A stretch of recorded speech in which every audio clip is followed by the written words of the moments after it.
Man is like undisputedly the most dangerous man we're gonna have a podcast with. Bad times create good people, good men. Yeah. Okay. Good men create good times. Good times create weak men. Weak men create bad times, and then bad times create good men. Like a circle. Yeah. Right. boom, boom, boom, boom, boom, boom, boom.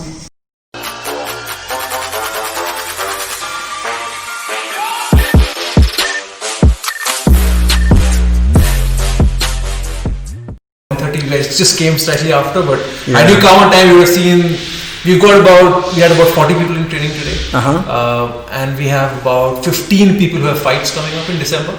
So they're in the middle of the fight camp. So yeah, the training was pretty intense to make sure those 10-15 people are in shape for their fights. That would have been nice. Probably one hour of training would be like 1 week of training at this time because everybody's super pumped up. Yeah, 1 hour. So our first hour is just warm up. Okay. So from 11:30 to 12:30 is just warm up. 12:30 to 1 is technique and positions. Yeah. And from 1 o'clock to essentially 2 today was just hard sparring. Nice. So positional hard sparring. So it's 1 hour of. So think about being on the treadmill. Yeah. And you're not chilling. You're going at a pretty good pace, and you go for about an hour, pretty much. So that's sort of the training that you're looking at. And this is not legs. You're doing push-ups as well, pull-ups as well, because essentially you're wrestling. You're wrestling a gorilla, essentially for an hour. So that's what the training is like. That's the closest to what will probably make sense to you. Awesome. Wow. 1 hour of warm-up. Yeah. Where do you see this in other sports? This doesn't really happen, right? 1 hour. No, not because no other sport is as grueling as our sport. You know, in my opinion, most sports are not a realistic competition based. Like, okay, you're playing basketball. You're throwing a ball through a hoop. You know, if you and I get into an argument, we'll be like, oh no, let's see who can throw more balls in the hoop. No, we're going to fight. If you have an argument, settle it, let's fight. Let's not throw balls in a hoop. Or let's not hit a ball across the court and see who's the better man. Yeah, and we're going to fight. And we've been doing that for so many centuries now. It's so basic, intrinsic part of our personalities. Yeah. That if something happens, let's resolve it, man. Let's go out of the bar. Let's settle the score. Exactly, and you see it across the board. You see ice hockey. Ice hockey is famous for fights breaking out. Yeah. Apparently they're legal in ice hockey. You can fight. You don't get like in football. You get a red card. Really? You don't get a red card. I had no idea about that. You can just fight with each other. Wow. That's the weird thing. In any other sport, you'd probably think of people want to see the teams fight. That's why El Clasico is so big. Yeah. Because there's a fight every time it happens. Yeah. So do we look for fights or is it sports? Why is fighting so different when it comes to that? I'll tell you this. Imagine when you're walking down a mall and it's two people start fighting, you'll always see a group of people standing. Right? Like you're watching, like, oh, there's a fight, bro. It's a natural instinct. You're driving in Delhi and you'll see like there's a crowd together. What's happening? Auto fighting together. You know, it's every time the fight breaks out, we're just naturally intrigued by it. We're just driven to it. Right. You see two people playing basketball, nobody gives a shit. So every time two people are fighting, it's a part of our DNA. That's how we evolved. Yep. The alpha gene, the part of who's more dominant. That's part of the animal kingdom everywhere we see. Exactly. Gorillas rip other gorillas in other tribes all the time. Charles Darwin, like. Yeah, survival of the fittest. Exactly. It's evolution. Yeah. And do you see like when we talk about martial arts, we talk more and we think a lot of people think more in terms of physicality. Do you think it's also a mental game in terms of when I see a lot of martial artists, they say this philosophy is more about how to resolve a fight without actually being able to use the skill set that you've been training for so long. Yeah. It's also about... So there's a dilemma in the way martial arts are perceived as compared to how actual martial artists are. When you look at movies, the way it's portrayed is, one stronger than the other. You see Rocky is training a lot more than his opponent and he's winning.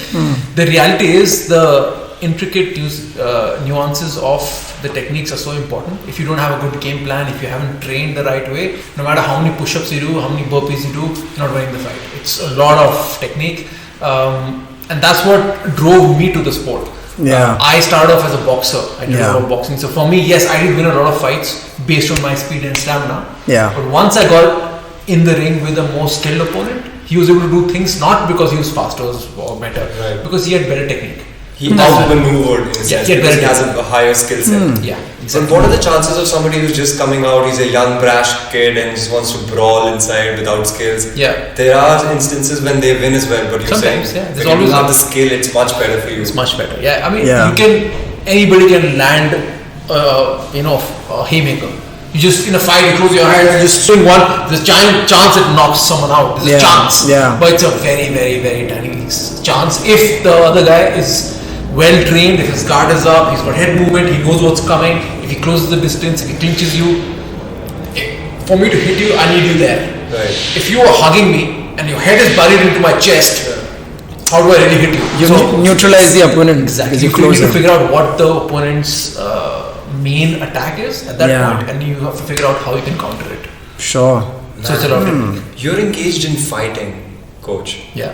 Fighting is such a since 1997. for somebody for the uninitiated, it would be impossible to think of being inside the ring or being in that pressure. Yes. Have you ever been have you just think of what you do from a person who doesn't know about fighting, like how different is it, like how different does it feel to be on the streets, and when you see people fighting, do you marvel at how weird it is when people don't know how to fight but they It's still funny. engage? It's really funny. When I see people fighting on the streets, it's just hilarious. Yeah.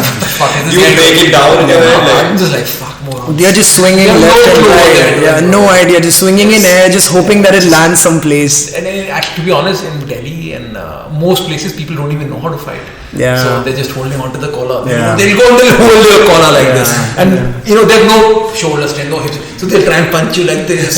It's just embarrassing to watch. Yeah. It's just terrible. I look at it and I go, no. Yeah. Don't associate this with fighting. It's not fighting. 100%. And Delhi has one of the most aggressive people, and they're not skilled in the same field that they want to just. And most of our guys started off with some sort of an experience. If you think about it, CrossTrain Fight Club, it's a fight club. So someone who wants to come to a fight club in the first place should know how to has fight. either gone through some trauma in the past, or is just looking for an adventure. It's one of the two things. Who's never done it before. So usually they've had some sort of experience in the past, or there's something that they're trying to overcome. Maybe it's some challenges themselves. So they have experienced that. So when they come in, some people come with some baggage, some people just want to learn, experience it, some for adventure.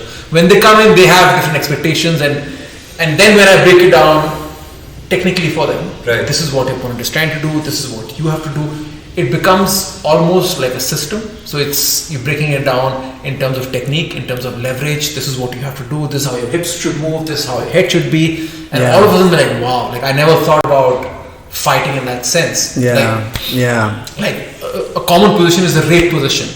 Women come in saying, oh my god, what if someone attacks me and I get that position. It's called what? The rape position. Rape position. If someone's trying to rape you, for example, they put you on the floor, you get between your legs. That's the rape position. Open your legs and that's the position. That in our sport is called the guard. That's where we want to be, because that's where we can break your arm, we can choke you out, dislocate your shoulder, break the wrist. Makes so much sense. Somebody wants to protect themselves in one of the most vulnerable times. Vulnerable, because people don't know that. They think, I want to rape you or put you in this position. They don't know if this guy's trained. He's going to break my neck, he's going to break my arm, my shoulder. And you're in his world right now. I tell the girls all the time, if they put you there, firstly, before you do anything, thank God. Thank you, God. Thank you. Then proceed to choke them out. Welcome to my home. I'm going to poison you now. Exactly. In the drink. Exactly. That's crazy. So, Coach, I was going through your TED talk before coming here. I did my due diligence, okay? And I saw you're an alumnus of Doon. Yes. And like you say, a lot of people start out with childhood traumas, bullies, or some harassment. But you started out in the footsteps of your brother. You saw your brother as a boxer who was really skilled. And then you started, and you lost a couple of your first fights initially. And then you started winning. A small tweak to that. Like, this is when I was 12 years old. I just joined boarding school. My brother was already a boxer, a really good one. He was just 1 year older, but he done really good stuff. I did not want to do boxing. Let me just clarify. Okay. Who the hell wants to do boxing when they're 12? Nobody. I didn't want to do anything to Smashed it. in the head. Yeah, I love cricket, I love football, I love hockey. I didn't want to do anything to do with it. But as it turns out, nobody wanted to do it, including me. And then my house team wanted to have some boxers. We need to have a boxer in each weight class. And they looked at me, they looked at my brother, oh, he's doing it, so by default, you've got to do it because you're his brother. So I had to do it. It wasn't really up to me that I never fucking wanted to do it. You didn't want to do it? I didn't want to do it. Fuck that. What did you want to do then?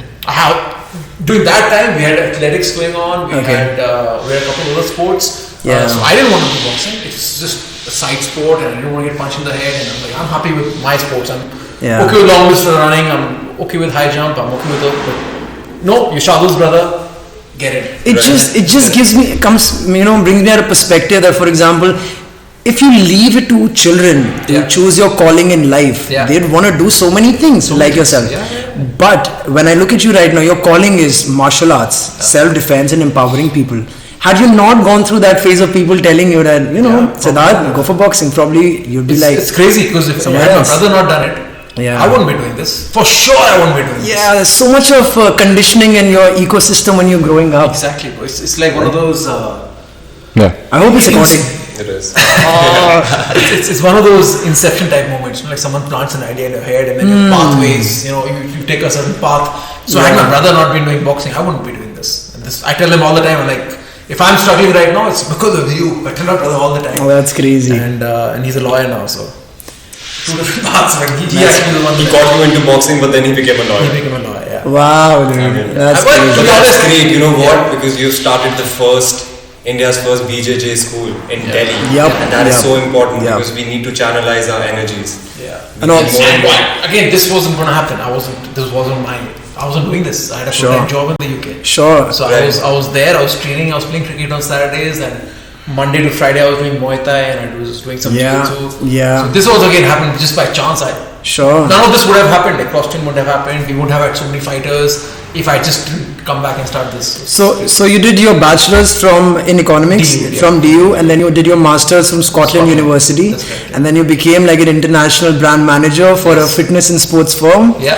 You had a very high paying job, fairly successful, I'd say, very good future. Yeah. What made you just quit all that and just come back to India? Oh yeah, it's a really good question and very difficult to explain to people as well because I myself don't fully understand it. So yeah, I had a job. I had worked for 5 years in London, and I was pretty sorted. And I actually had a roadmap in my head that in 5 more years, I wanted to be a managing director of a brand. Wow. For brand, and I was on track, en route for that. Yeah. It's just you had it clear in your head. I had clear. Yeah. 90% of people say you were crazy of leaving that job. 90% people. Yeah, my parents being the first two. For sure. They were like, what? You want to do what? All that money you spend, foreign education, getting a good job. That's pretty much it. Like as soon as I paid off my loan, I was like, I'm free now. Now I can do whatever I feel like, which is leave this and go back and actually pursue what I want to do. Yeah. So it's so crazy. People say it's crazy all the time, but I was really passionate about it. And I had one of my friends Udit, and he'd be telling me since we were in school together, he was saying that at 30 I want to be retired. Like I want to be in a beach somewhere at the age of 30. Like, this guy. And this is a guy who would get 99 in maths every single time. He would get 99 in every subject. So I'm like, this fucking guy is so smart. If he says he wants to retire at 30, I want to retire at 30 also. Maybe 35 because I'm not that smart. So while I was in the UK, he was running a business in the UK as well. And every time he was my best friend. So every time I met him, he was like, don't do this job, man. Do a business. So he was a constant fucking... He pushed you. He was a constant thing like, do it, why aren't you doing it? Right. No one's doing it in India. You should do it. Because every time he called me during a weekend, I was training. He's like, what are you training for? And you just had to figure out, get a business with your passion and also get money. Just fucking go to India and do it. Yeah. So he was sort of another person who really pushed me to go out there and do it. And when I came for my holidays, I was staying there a lot. So when I came to Delhi, I couldn't find a place. I didn't want to start a business initially. I wanted to find a place where I can train. Okay. Create something for yourself. Yeah. So I just wanted to just train. Like I just Googled where can I train mixed martial arts in Delhi. And you can find nothing.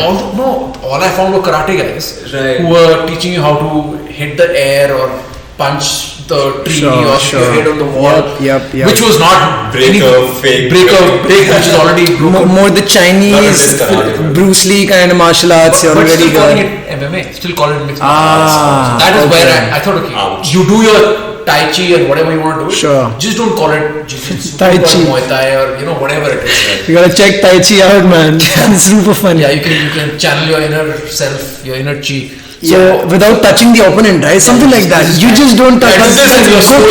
That's Vegeta Goku stuff. Kamehameha shit. You never touch the opponent. Somehow your energy just puts them off balance. Yeah. It's so In funny. other words, bullshit. It's all bullshit.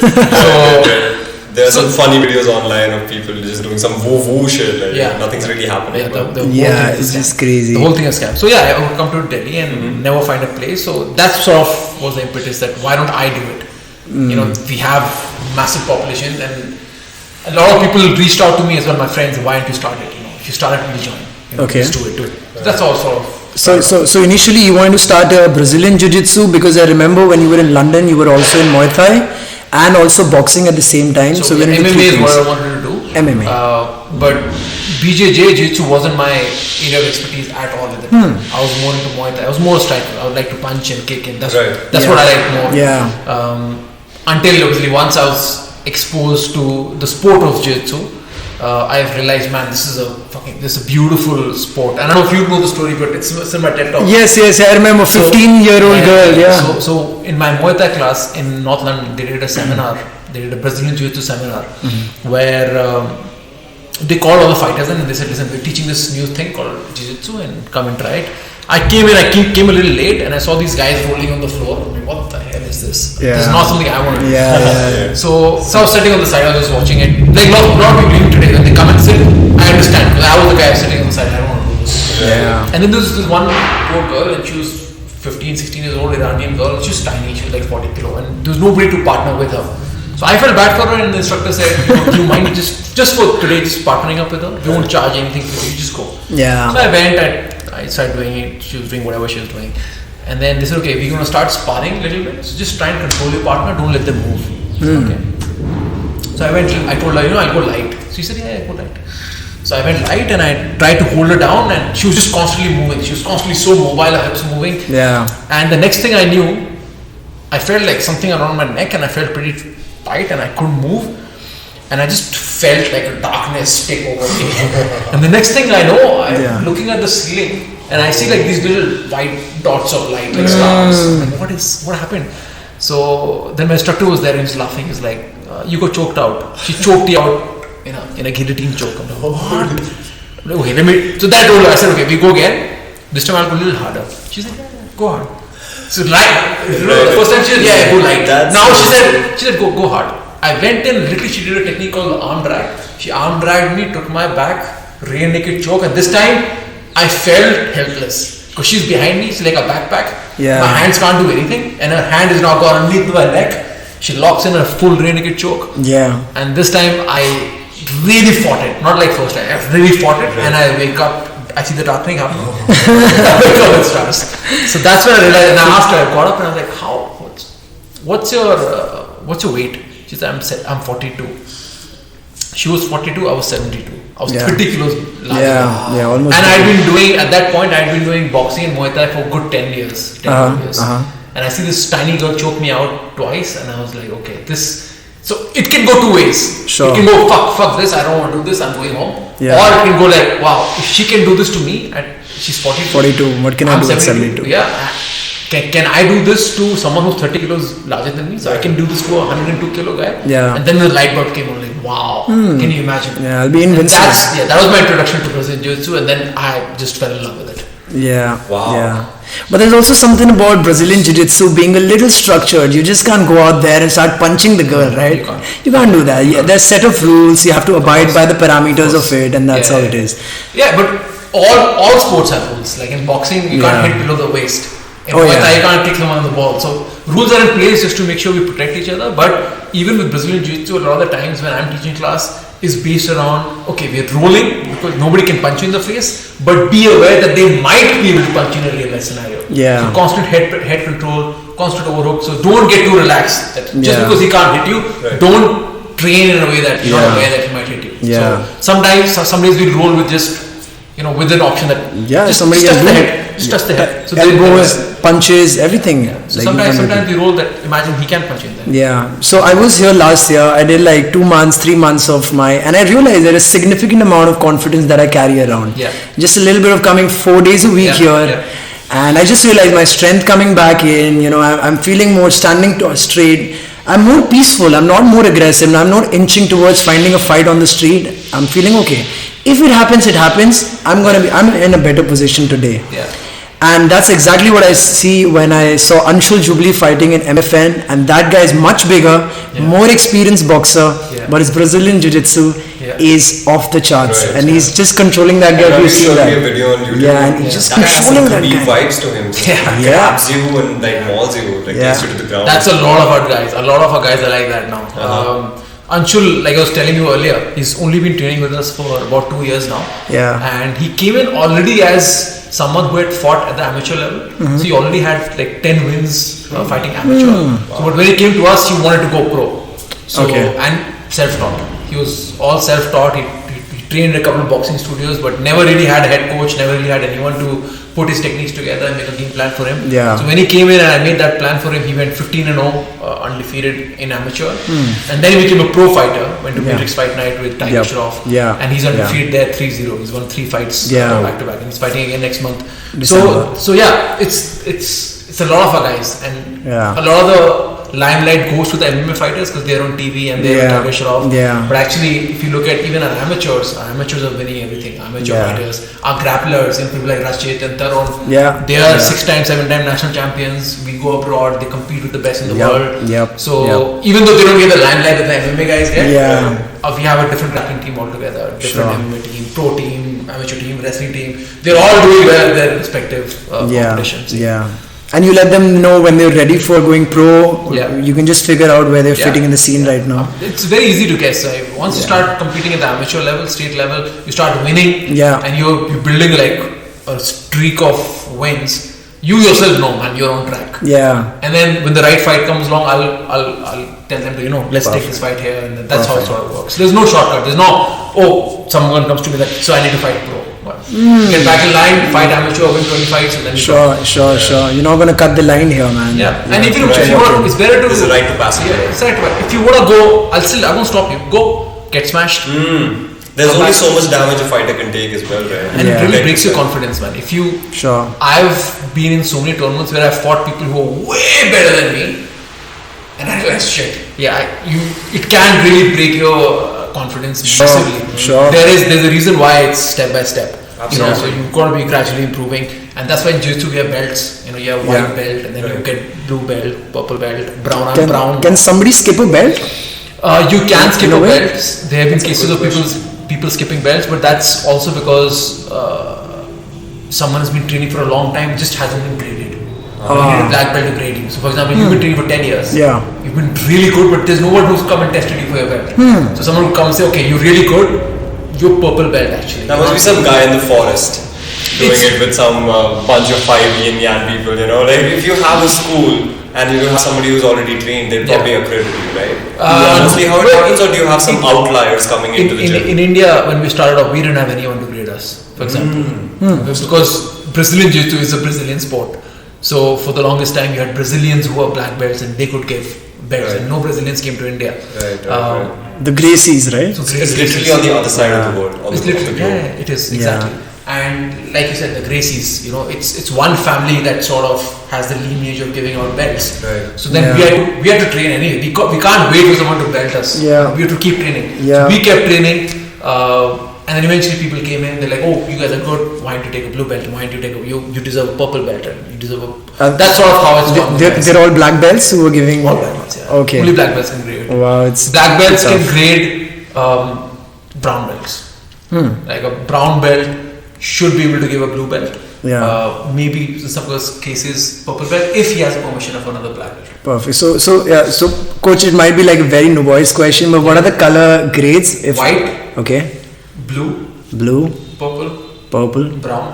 Black. Black. And there's something called diamond black. I don't know, maybe I could be wrong. Gracies are beyond a black, and there must be like crown black. So there's black and there's coral belt. Coral belt. Coral is red and grey mixed together. Yeah. I had no idea. Sometime back. Beyond that is red belt. Red belt. Masters, yeah. Is there, how many red belts are there in the world? Very few. Like and they're all double digits? 90-year-olds who've been training since they were 20. So yeah, you can't even expect to get there. The majority of them must be Gracies, right? Brazilians. Brazilians. So actually, Gracies is what everybody thinks. Gracies are the only family. There are actually a different lineage as well. Like people who didn't train with the Gracies, people who trained at the same time as the Gracies, but who probably weren't as Didn't get the PR. They didn't promote it as much. Right. Yeah. So, yeah. That's Gracies were like Rothschild family, just keeping it in their own family, everything, you know. And then having a lot of kids, and their kids having a lot of kids, and I their think kids there were 25 kids, right? 25 or 26 siblings. more than 10 for sure. Yeah. And then they had cousins, and the cousins had also took the name Gracie, and then it just became like a massive. Yeah, and there was just this one outlier who said, okay, I don't want to just teach it to the elite people in the world, I want to get it to the masses. And somebody said, okay, I'm still going to be taking your name, but have my own academy. And then start teaching other people. That's where Eddie Bravo and all those guys started. Yeah, so a lot of people. So Eddie Bravo also has a direct lineage. So he's trained under John Jack Machado, and John Jack Machado is under the Gracies. Who's the Machado family's cousins with the Gracies. So no matter who the black belt is, he'll have a direct lineage either towards the Gracie family or towards Fada, which is the other lineage of the family. So coach, I mean, I'm aware that the progression of BJJ happened from Japan in Aikido. Yeah. One of the Gracies went to Japan, fought there, realized there are loopholes, I can better it. What's like intrinsic basic differences for somebody just starting out between Aikido and BJJ? Yeah, so the story is slightly mixed up there. Okay.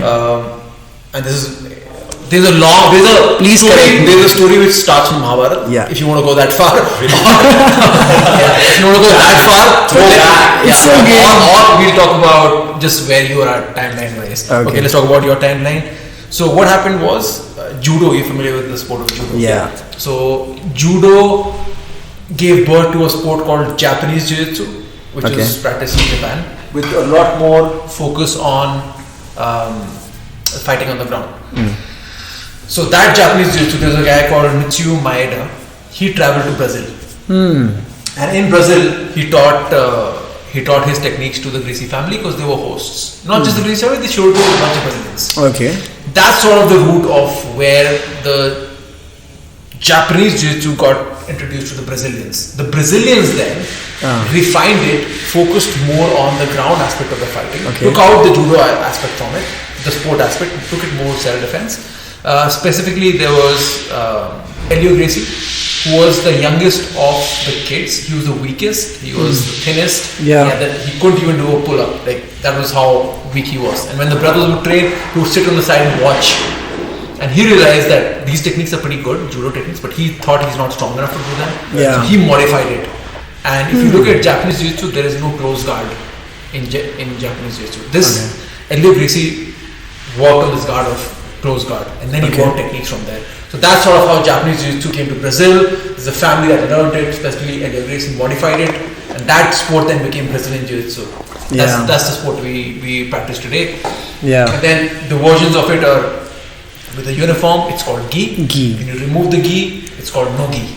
So Eddie Bravo went to no gi. No gi. So no gi is like more competitive, but it's not realistic, I believe. I remember you during the training, you told us that in a street fight, there's going to be somebody wearing a tie, somebody wearing a belt, somebody wearing a shirt, and all of them are your weapons. Yeah, your weapons, exactly. Yeah. I mean, unless you fight like you're wearing a rash guard and I'm wearing a rash guard. Yeah, then it's a no gi fight. That's a competition. It's a no gi. Yeah, exactly. But if in a street fight you're wearing a jacket, it's winters, man, that's a weapon. I'm going to use that. I'm going to choke the shit out of him. Choke him with his tie. Yeah, exactly. If he's wearing jeans, I'm going to use that to leverage you on the floor. So yeah, it's two different aspects. There's gi, there's no gi. People have their preferences. I love gi. Yeah. But for MMA, a lot of the MMA guys need to train no gi because you can't wear a gi to the MMA. Gi is expensive, coach. I'll be honest with you. Somebody starting out, I found gi on Amazon to be like 15,000 plus. And I said, man, I'll just start with Decathlon something. Get something for like 2,000 bucks maybe. If you import a good gi, because especially last year, they weren't any local manufacturers. Yeah. So we are now getting locally sourced geese. So That's the thing, must be getting imported. That's why it's so expensive. They're made in Pakistan or China. They get sent to the US and then they get sent back to India. Export, import, It becomes 15%. tariffs and everything. Yeah. Oh. So is there a place that our viewers can buy it? Maybe we can put the link in the description for We geese. have stock. So We anyone have wants to buy it, they can buy it from CrossTrain. That's great. Take a note, guys. Yeah, take a note. For somebody who walks into your gym, what is the one trait you think they should have? Just one of the things that we always say that you enter the gym, just Right. leave your shoes outside and leave your ego outside. As long as you keep your shoes and egos outside, you're gonna get better. You're gonna learn.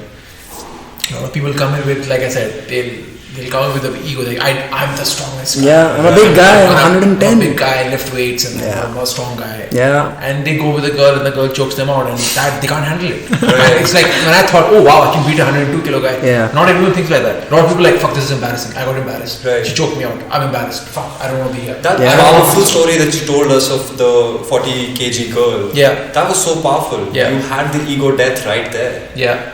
You For me, it was. So powerful. But for some people, it's not. So for some people, it's just. You took it in the right way. You channelized that defeat. If everyone took it that way, I think we would be in a much better world. But a lot of people don't. A lot of people come in embarrassed. DMT experience, I'd say. By there and then, a lot of people have cocaine experience where they're more aggressive. Never doing it And again. I have to tell that to people, like when they're rolling also. Yeah. They're embarrassed to roll. Can I take a call? Sure, not a problem. Coach is a busy man, guys. 100%. If you go on the entrepreneurial journey, you're gonna get a lot of calls. You're gonna get calls, man. But like, this is so fascinating, bro. And that story of the, it wasn't, he said it in his style, just back it up there. Sure, Yeah, no problem. Be here soon, too. Yeah. But we can talk within ourselves right now, man. Sure, man. 100%. And dude, this is so powerful and great. And for anybody who comes down, Yeah. it's some bags. Come to CrossFit training, man. Guys, Meet. do come here. Do come here. There are guys without egos here. They'll be happy to spar with you, even with like 8 years of experience, and they're very humble. And it's coming from a personal experience. Do come here, man. Yeah, it's Try just, it out. Yeah, that shedding the ego is a really challenging task Yup. for a Yup. lot of men, especially. Yeah. Who've never been in combat sports. They have watched movies, and movies do a really bad job. And Depicting. everybody thinks like just one punch is enough. Like I have my right hand, I'm gonna slap him, he'll die. I'll punch him, he'll die. He'll go through the wall. Yeah. When they don't teach you that actually, if you punch someone literally like this, if it hits the head, you'll break a knuckle. Yeah. Right. And you won't ride for a while. If you look at a hand, it's so fragile. It looks so fragile. But people think you just make a knuckle and hit someone. But like these are like fragile bones. It's a terrible idea. Have you seen that Vastav movie? Sanjay Dutt punching like this with his thumb. I'm like, bro, I swear to God, even when I was a kid, I felt like, bro, you're gonna break your thumb. Yeah. That's the first thing that's gonna hit his skull. You know? And it's At stupid. least in the US, if you see a lot of the action movies, they wear these brass knuckles. Yeah. At least that makes sense. That makes brass sense. knuckles. At least Yeah. you protect your knuckles and hit with the brass knuckles. Yeah. But in India, man, they don't. What the fuck is this? Thumb out. Yeah, it's just some of the. So that gives people a false sense of security, and the fact that they'll just punch and they'll die. Yeah. It's, Doesn't work like man, that. I wear hand wraps, I wear gloves, and I'm gonna fight. I still break my hand. You know, with all that. Yeah. So just punching bare knuckle is just a stupid idea. What do you do in terms of recovery of your joints, and how do you take care of your nourishment and the nutrition that you? Is there something that you follow, or is it more in terms of how you feel and what is around you? Yeah, so we actually have an in-house sports recovery specialist. We have Coach Deepak. The whole thing has now become very scientific. It used to be, if you spoke to me 3 years ago, I was like, yeah man, just eat whatever, do Cake for whatever, breakfast. cake, anything you try to burn it off. But I'm not 25 anymore. Right. You know, so Yeah. once you cross that 30 threshold, the body doesn't recover as well naturally. Sure. So there's a lot of the supplementation needs to be right. You need to get adequate sleep. For me, sleep is really important. If I don't get 8 hours, I'm not going to be able to perform with the best guys in the country. Apart from that, it's also what's going in your body. So I avoid eating out. I generally just avoid it. Sure. I love it. Meals? Home cooked, yeah. Home cooked. And everybody has a different thing. Like everybody gets energy through different things. So it's not one diet plan that will be for everybody. Everybody is different. Right. Yeah. So figure out what works for them, what doesn't. Absolutely. Do you plan your macros like 40% carbs, some amount of protein according to my weight? Yeah, I'm Deepak gonna- does it for me. Sure. So our coach, he tells us exactly what needs to be done. So he tells us to, okay, this much gram of protein you need to have, this much, and pretty much he tells us, okay, have this many eggs and have this much broccoli, and then So Breaks pretty it much down for you. breaks it down. Yeah. So we don't have to. So we can focus on our technique. Right. And not, okay, what do I eat now? Should I have pasta? Should I have bread? What do I? He tells us what to have. So Are there, everything any, is are there any foods that you completely avoid? As you said, you don't eat outside, but other than that, No, I eat outside. I avoid it. But yeah. I still eat out a lot. There's a perfection in that sense. Some you go out. When I have a fight coming up, then I go very clean. Like 2-3 months, I am just eating clean, like nothing wrong. But right now, I don't have a fight coming up, so I'll be a bit chill and I'll be devoying some pasta. For sure. Yeah, that's crazy. So yeah, actually cakes and pastas are nice. So I don't honestly, I don't avoid anything. I eat anything and everything, because I think some people, it's again depending on people. Like some people love food, like some people eat to live, some live to eat. For me, the whole thing I'm training here is so that I can enjoy my food. Right. Yeah. You know, I don't want to be one of those guys who's on a diet and like struggling through. Oh, I can't look at big chill. Or I can't look at. No, I want to eat whatever I feel like, especially off season. And you're working so hard, so you need those. Yeah. That You sort of burn it off to some extent, but again, there is you're in shape, or then you're in competition shape. That's a different beast altogether. So we're okay. Like regular everyday shape versus how it means to be in camp or like when you perform for competition. It's a whole different level. It's a whole different ball game. But I do realize, like, you know, when I was eating clean for like prolonged period of time for 3 months, I realized like, okay, there's no change, there's no difference because you're doing the same thing every day. The moment I had pizza and burger, I could feel bloating happening. Not just physically, I could feel mentally drained. I'm not at my peak. I'm a little sleepy. It's devoid of nutrition. I'm not super sharp, and that would also affect your training because you're not going to remember the reflex and everything that you remember. So it's not just physically that you're going to burn out those calories. It's also about you're not at the best of your consciousness and your existence. And you're competing with guys who are. You're with guys who eating palak and cabbage. They're messing around with their diets. And in our sport, there's also a risk, like especially if you go abroad, you don't know what they're taking. They're taking somewhere Mexican supplements which are not even over the counter legal. So when you realize, shit, man, they have so much of an advantage. For example, we competed in Russia and we went for the weigh-in. And I really cut weight, like I had to make 70 kilos and I starved myself for 3-4 days, cut weight, weighed 70, I'm like fucking dead. And this guy comes in, and I'm not just, he is at least a foot taller than I am. He's that big. Wait, fucking ripped. He looks like he's just been from all the Marvel movies. Comes in, walks in 70 kilos. How the fuck is this guy 70 kilos? You know, it's unbelievable because that is. Must have had that moment like, oh shit. There's a lot of illegal supplementation that people can go in for, which, you know. So then you not just competing with natural guys who are really fit, you're also got people who are using illegal supplementation. You're not tested for it in Russia? I've heard there's state sponsoring doping happening in Russia. We can't say anything because Chris is one of the documentaries that talks about it. In case, it's on Netflix. I did watch it. So a lot of it's not just Russia, it's just everywhere. Everywhere there's no testing, and then you have the national world championships happening, everyone's on it, and when you're not on it, then you've got to be super focused on, you know, making sure that everything is right, everything properly to. Do you think the era of natural athletes is over?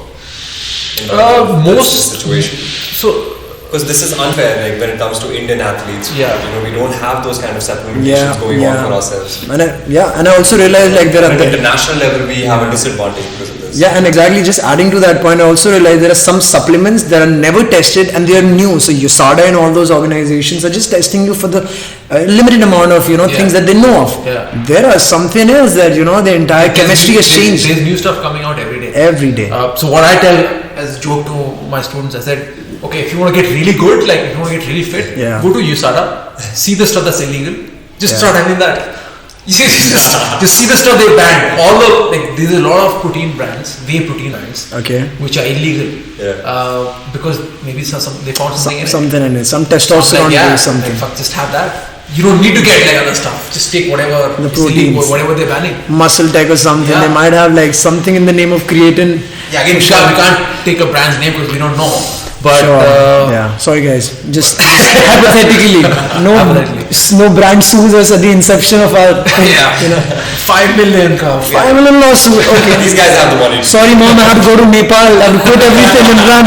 Exile. So it's you've got to be super focused on your goals. And, Yeah. and I'm one of those guys who generally avoids supplementation. Like I want to be as natural as I can. You don't take proteins? Whey protein? I avoid it as much as I can. I'm not doing it right now. How do you maintain your muscle mass? You're pretty jacked. For sure. There are a couple of different schools of thought. I think you can get a lot of your protein through meats and through eggs and all of that. I think it's only when you're not able to get sufficient amount of protein there, then should you get. You want to add it, or maybe go beyond it because your body can only digest certain amount of food. So much. Exactly. And I have a cook at home, so he cooks good meals. So I feel my protein is taken care of. Right. Wow. It's only when I go into a diet and I start tweaking my diet. That's when I put in the supplements.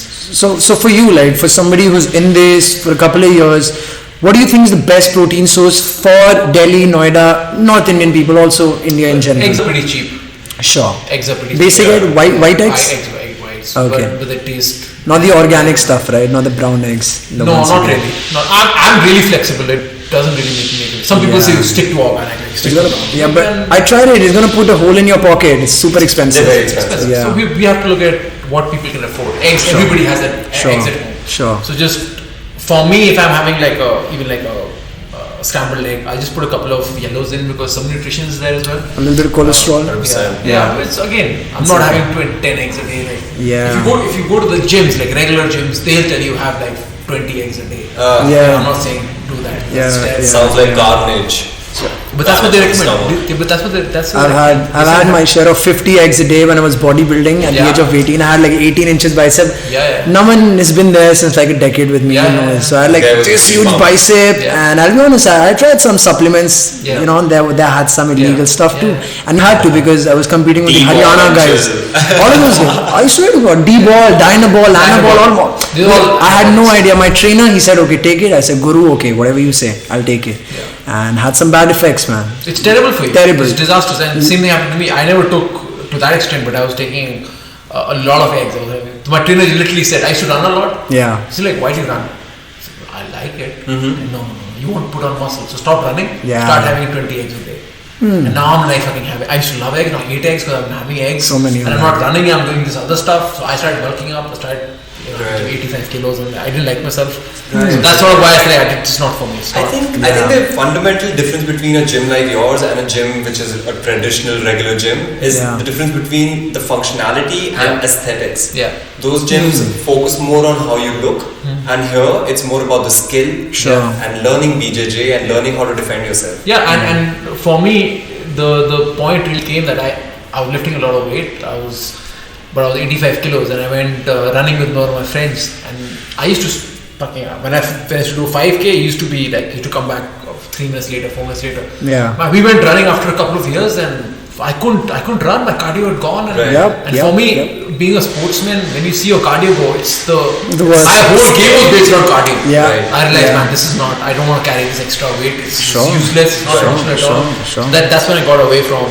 See, I've personally not been inside a cage in a fight, but I can imagine being inside a cage, and then the third round comes in and your cardio is gone, and the other guy is just there. He's pressing, his eyes are open, and you just. You're lucky if you go to third round and you're gassed.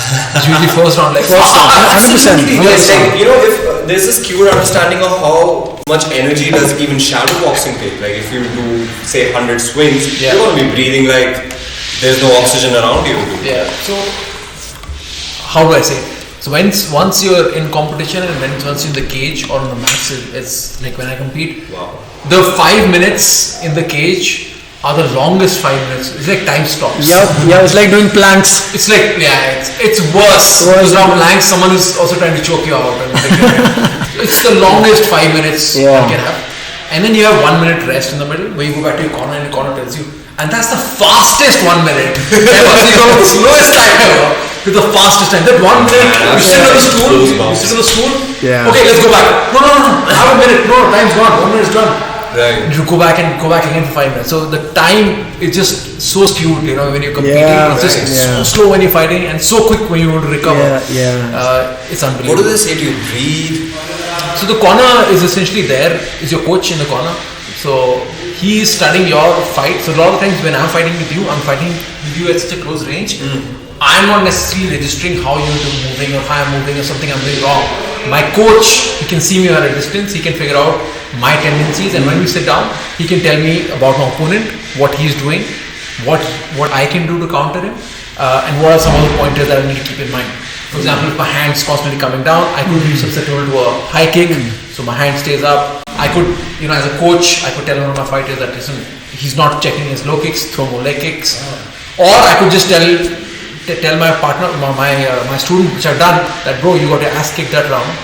If it doesn't matter to you, I'm going to end the fight right now. Yeah. If you don't want to end it, then fucking go there and fight properly. Yeah. Then people wake up, fight. Yeah. They wake up and round. Yeah. Some people are they go in as zombies. Like first fight, there's like deer in the headlight. You don't know what they're doing. Fight or flight. Yeah, they're not fighting, they're just fighting. So next round, when they get their ass kicked, then I tell them choke the fuck up and then go fight, and then they wake up, and then second, third round they win, and it's happened to us. It's super important to have like good corner around you, giving you the talk. It's the most important thing that one can have, especially because in India it's the most overlooked aspect. Yeah. Fighters are going in, and we had this interview in the last Matrix fight night. I was there with Anshul. Yeah. There are fighters who had flown in from India. This is in Dubai. Fighters flown from India, and they had got their mama's lalka or some friend or their girlfriend. Right. Holy shit. And now the fight is coming up. They need to warm up. They need to figure out what to do. They need to figure out who's going to corner them. Who's going to and they don't know. That's then I'm in the blue corner and I'm fucking helping everybody out because they know I'm helping Anshul.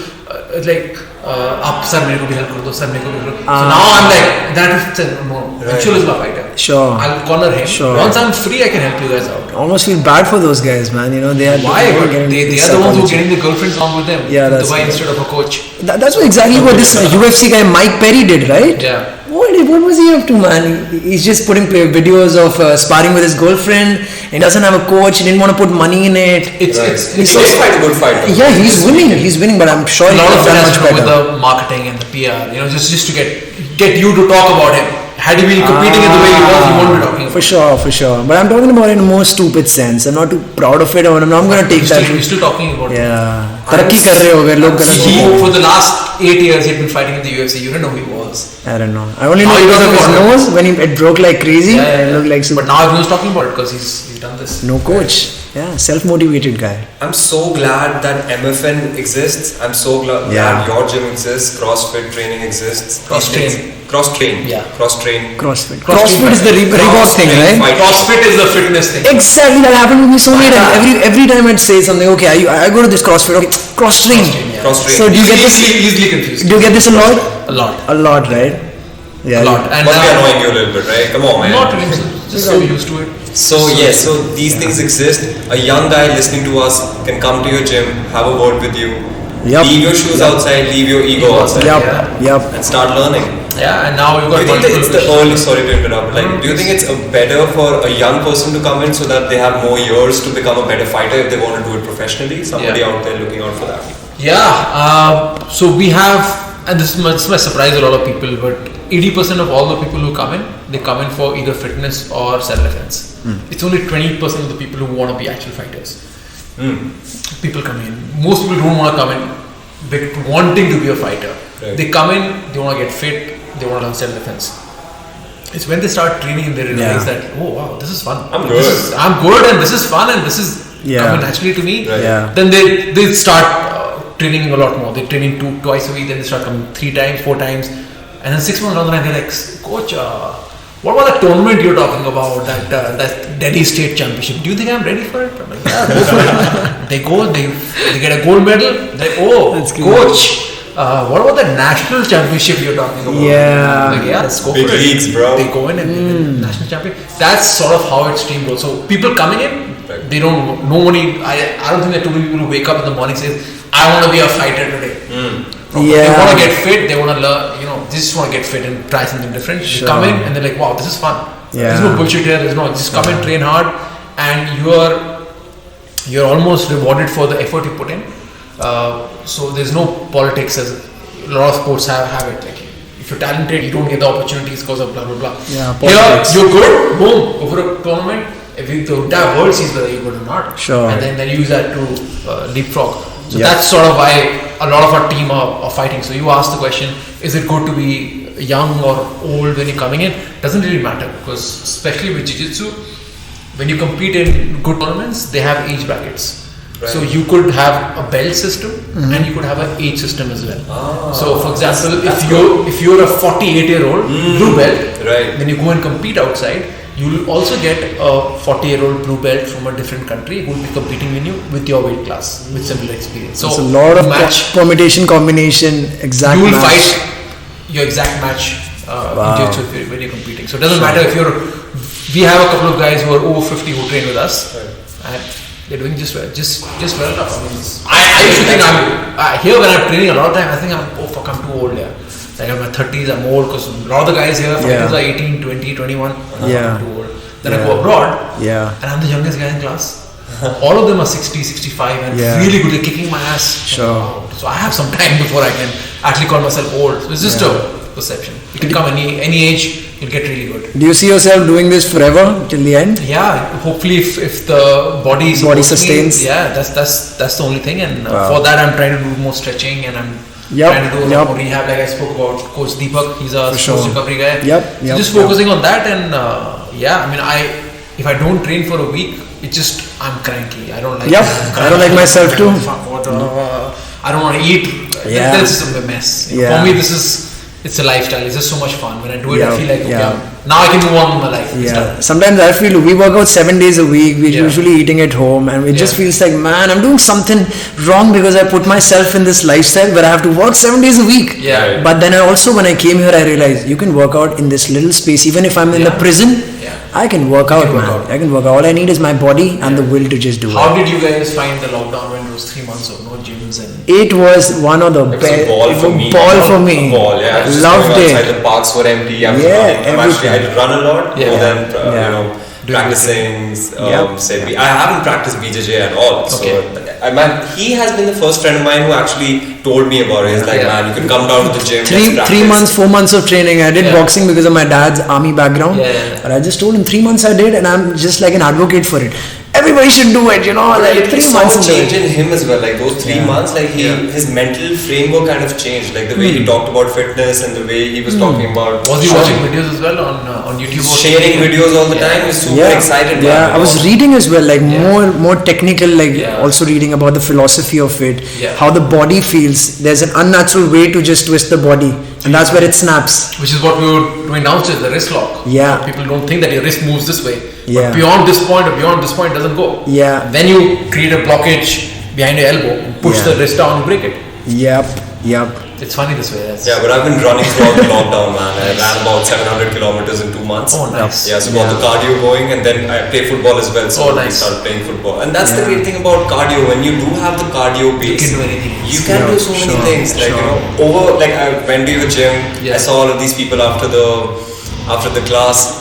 They all had this vibrant energy and when you have a really long party, after the party you feel this. If it's a good party, you feel clean. If it's a good party, if it's a good party, you feel clean. Everybody looked like that, super, just full of energy, smiley, and they're fighting, but they're just doing. It's playing, sort of playing. That's the right term. It's playing. It's if you break it down in terms of what we do, it's like it's a video game. Like I have a certain skill set. It's Mortal Kombat. I have a character. I have certain moves. You have a character in Mortal Kombat. You have certain moves. Now it's me against you with my moves and your moves. And then after I've beaten you, I'm going to tell you, I beat you because I moved these moves. I used a cheat now you code. know my moves. Now next time when you go, you're going to cause me trouble because you know my moves. And you'll beat me. Now you will tell me how you beat me, and now I'll have your move. Next time, that's sort of how everybody keeps it.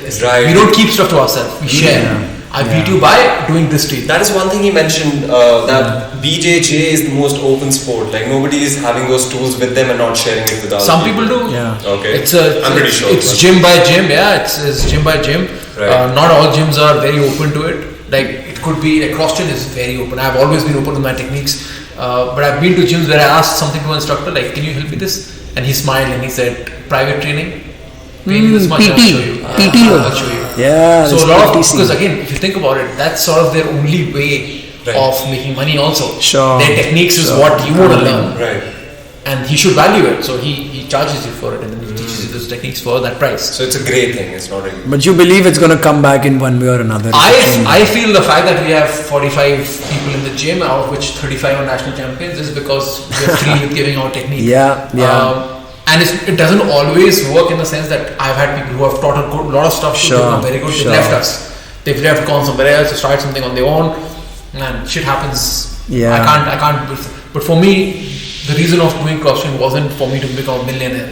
It was to make people smile and laugh. Like, they were so happy after class, because it's like they got to play and they got to be themselves, and that's sort of my main thing of doing it. So that's what I'm not. There must be a camaraderie between everybody down there, right? Yeah. Everybody's friends. How do you make friends like those? Like, you make friends by choking each other out. Yeah, like I said, if you just played and if you're a nice guy, you'll tell me how you beat me, and then I'll teach you how to. Then there's a level of trust. Right. You know, also when me and you are sparring hard, we're fighting essentially. We're fighting, but we're not hurting each other. You know, so there's trust there as well. Like, I have your neck, I have a choke, and I'm squeezing, and as soon as you feel like you're about to go, you can tap on my body, I'll let you go, we restart. So there's no anger, there's no ego, and there's a lot of trust. You know, if I go in and I murder everybody there, then they won't come back, and there will be no trust. They will be like, oh, this coach is a bit of an asshole.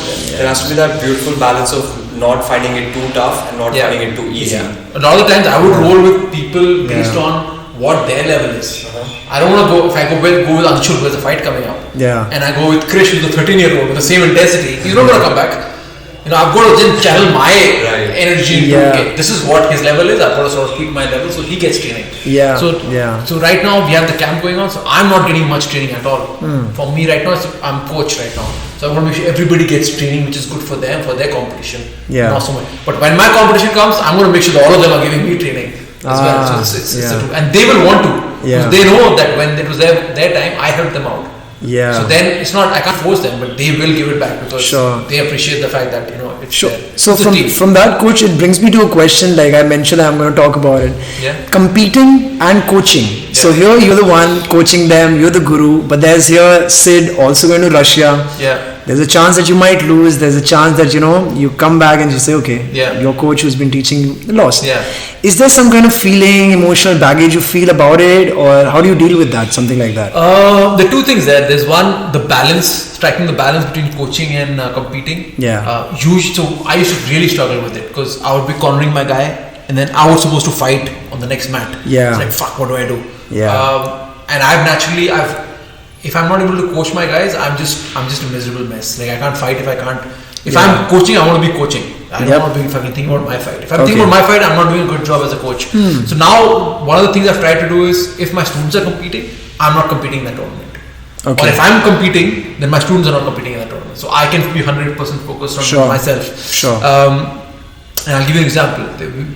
3 years ago in Russia, World Championship, so on day one, I was cornering, I cornered 6 of our guys. Next day, we had a bunch of fights going on, and I had my first fight, which I won against a Russian guy. I came out, I had 5 minutes rest before I had to do my semi-finals fight, and Rachit started fighting on the other mat. So now I'm like, fuck, now should I rest? I have 5 minutes, I'm fucking dead. I have a fucking war with this guy. Should I rest, or should I go coach him? Because I know no one else can coach him. I know his game better than anyone else. So then I said, fuck it, I'm going in coaching him. So I went, I coached him, and then right as this fight ended, they called my name. I had to run back and fucking and who's coaching you? Nobody. Nobody. That's always my dilemma. I've never had anyone coaching me. So if you look at the photograph which is printed on the wall, they put me trying to. So that actually is a great photograph, the graffiti. Because if you look at me, I'm looking at a certain direction. I'm looking at my team, and I'm looking for advice, because that's my corner. My students. What do I do? I'm stuck. And they look up to you. And they're looking at me. And then one's looking up, both looking at me. They don't know. It's a position that I'm not familiar with. And obviously they're not familiar, and I'm just, they've got a good photograph of me looking sideways, like I'm.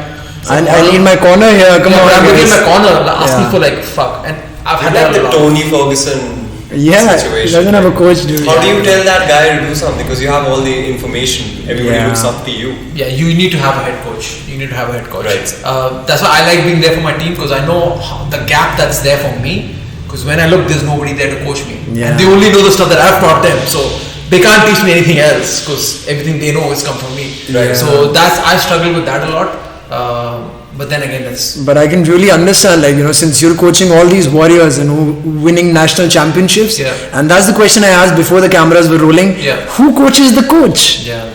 And then how do you keep up to the level where the other wolf who's hungry is going to come on the top? You're already there. Yeah. Then you're all there. How do you maintain that coaching It's constant persona? study. It's a lot of study. So again, like you spoke about, is fighting just fighting? It's not, because I put in about 8 to 10 hours every day of studying fights, looking at technique, looking at instructionals, MMA, wrestling. That's full time. It's full time. It's a full-time job. When people are like, oh, you just have training in the evening. Yeah. But during the day, I'm fucking studying MMA fights for Anshul and these guys, jiu-jitsu fights for Rachit and these guys, wrestling for the wrestlers that we have, boxing techniques for the boxing guys. I'm looking at a lot of tape, a lot of fights, Muay Thai guys, and then when I come in, I can share that knowledge with with all our guys who need to be taught. But yeah, a lot of it is to help these guys. Sure. It's just when I have a fight coming up, then I start focusing. Okay, this is my game. This is what I want to do in the fight. Yeah. These are the things that my opponents can do, and then I start making a game plan for myself. So right now, I'm not working on myself at all. It's about the team, getting everyone ready. So from coaching, competing, handling your business, and constantly growing as well, and also juggling between your personal life. Yeah. And you don't drink coffee. I don't drink. I've just started evening tea because my mom was really on my case during the lockdown. Right. She's like, you need to start having tea, have tea. So I've started having tea. I was never a tea or coffee. That's a way for the family to spend some time together. Yeah. So they're forcing me to have it now. But I don't do coffee. So coach, I have like a very basic question that a lot of people could learn from. What is the difference between grappling, wrestling, BJJ, Sambo? Sambo I know a little bit. Yeah. But what is this when they say grapplers? And judo. What's the basic difference with grapplers, wrestlers, BJJ, judo, all of this? So martial arts can really be divided into 3. One is with weapons. So just throw that out of the equation because you never see 2 people sword fighting on the street. The next is striking. Yeah. So striking, you've got punching, kicking, elbowing, so that's striking. Yeah. Okay, so within striking, you've got boxing, Muay Thai, Taekwondo, Karate. That's all striking martial arts. Sure. That's one aspect. The other aspect is grappling. So just like grappling, it's like striking. Grappling is a very vast term.